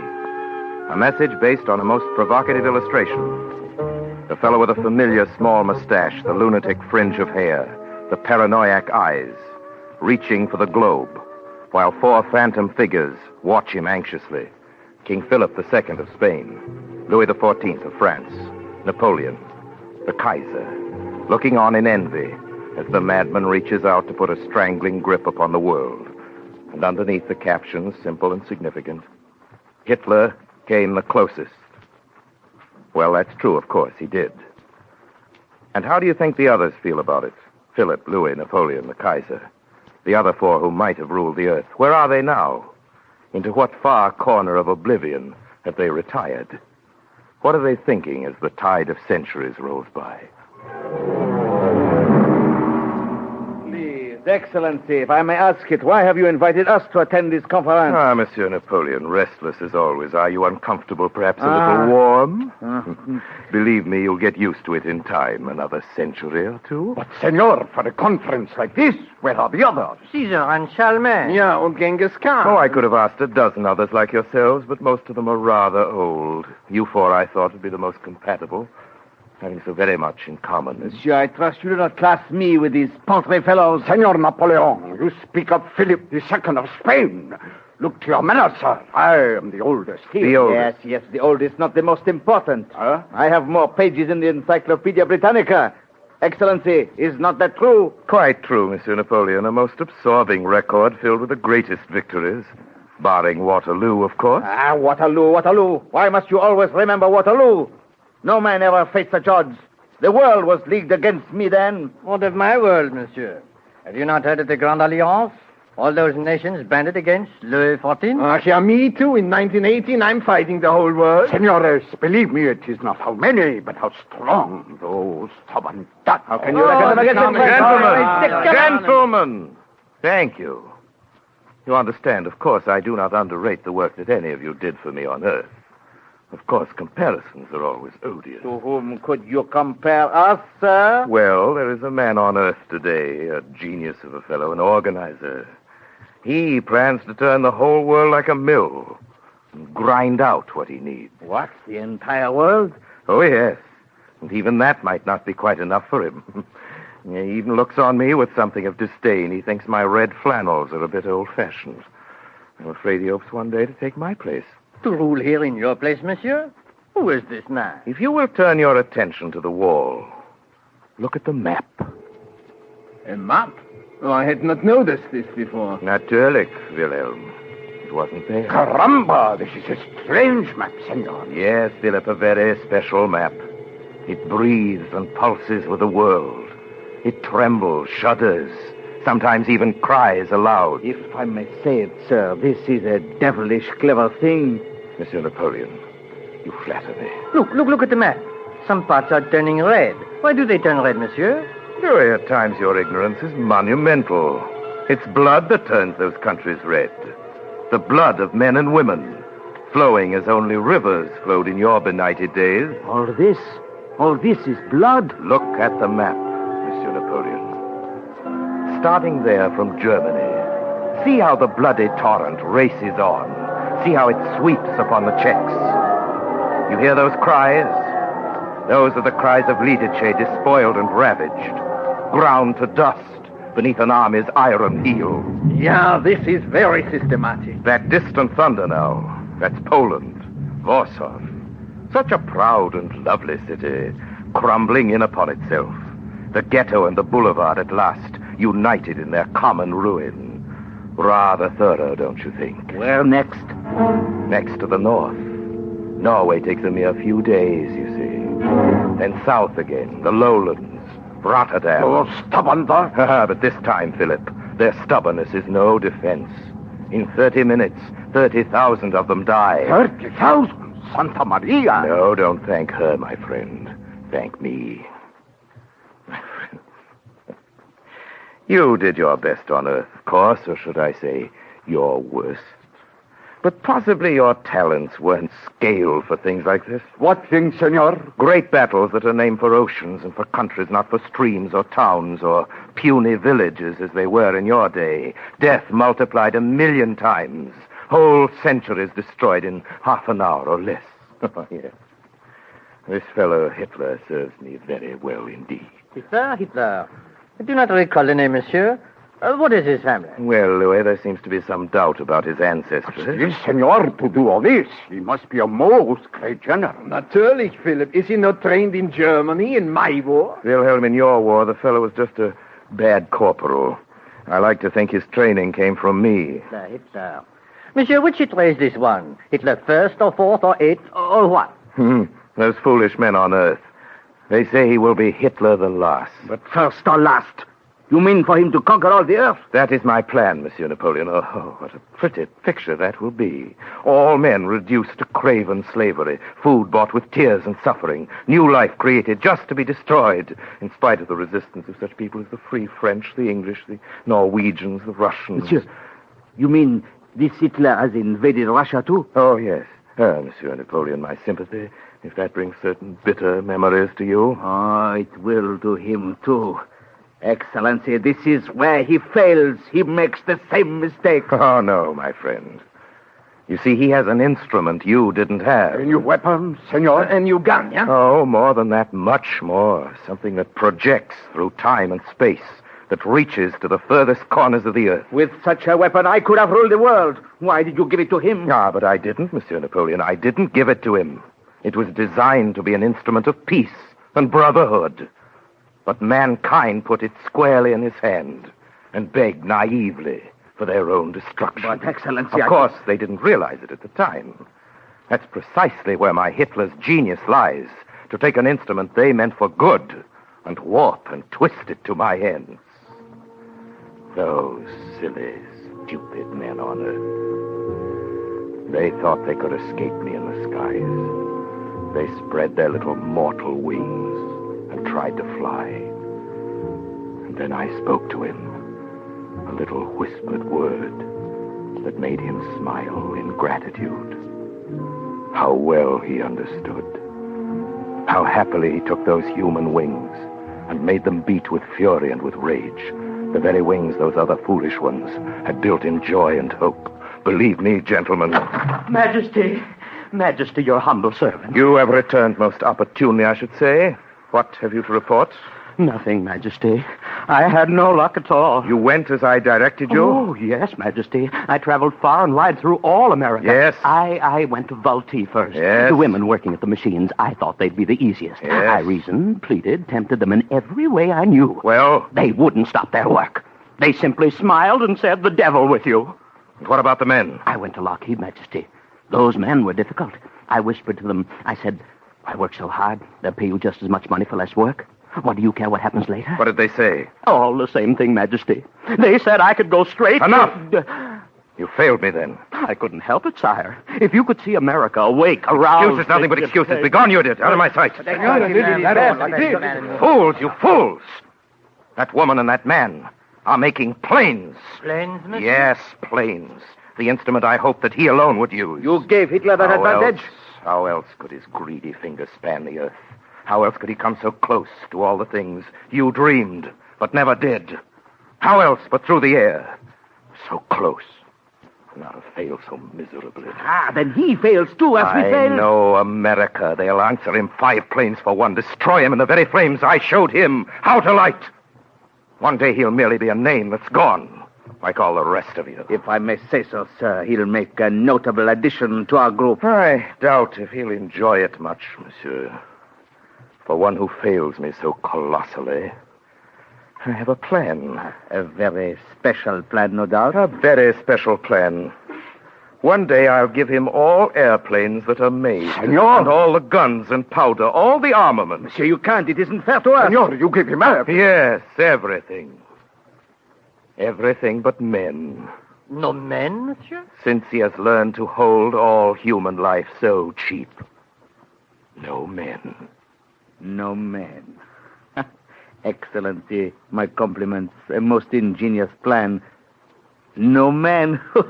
This will be pure hell for him. Well, after all, Monsieur Napoleon, precisely where do you think you are?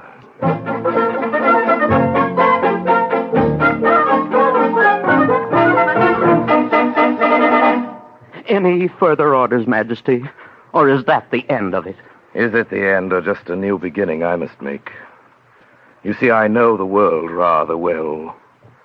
Don't I, world? You're tired, aren't you? You're weary with the sight of blood and suffering. You wish the war were done and over with. And what will happen when it is? Shall I tell you, world? Shall I tell you what you'll do? You'll sit about a table and contrive a peace and document it with the same mistakes you made before. You'll tell yourself that never can there be a war again. And you'll relax. Oh, yes. You'll grow quite fat and lazy in the luxury of your delusion. That's when I'll be back again. That's when I'll add another figure to the 5 you met tonight. A man who will not fail me as the others have. A man who'll... Ladies and gentlemen, excuse me. I think I've had enough playing the devil. And just for a moment, I'd like to be Orson Welles, taxpayer and citizen. Let's give the devil his due. He's given us a lot of trouble in the past and promised us a lot more for the future. Unless, of course, this scourge of fire and brimstone that we suffer now will shock us to eternal vigilance. But will it, Americans? Will it? What is our defense against it? The answer, I believe, was stated in the text from which our fable sprang tonight. Hitler came the closest by using the air. Remember, Americans. Remember, world. And never again be unprepared. Never again be caught with folded wings while madmen fly across the sun and put the shadow of despair upon the earth.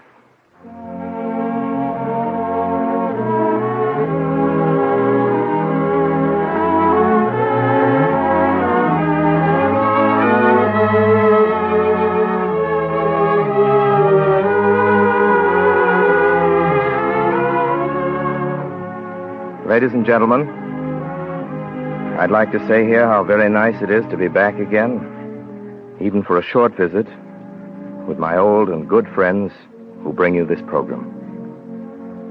We had a real Mercury cast tonight, and that was nice, too. Here it is. Napoleon was George Coulouris. Philip, Pedro de Cordova. Louis, Joe Kearns. The Imp, Lou Merrill. Hans Conried was the Kaiser. This is Orson Welles speaking for the men and women of Lockheed and Vega. I'm proud to speak for them. Thanks for listening. And until next time, I remain as always, obediently yours. Next week, our guest will be Joey Brown, newly returned from the South Pacific. Tonight's story was written by Harry Cronman. The music was written and directed by Anthony Collins. This program has come to you from the Lockheed and Vega Aircraft Corporation of Burbank, California. Patrick McGeehan speaking. This is the Columbia Broadcasting System.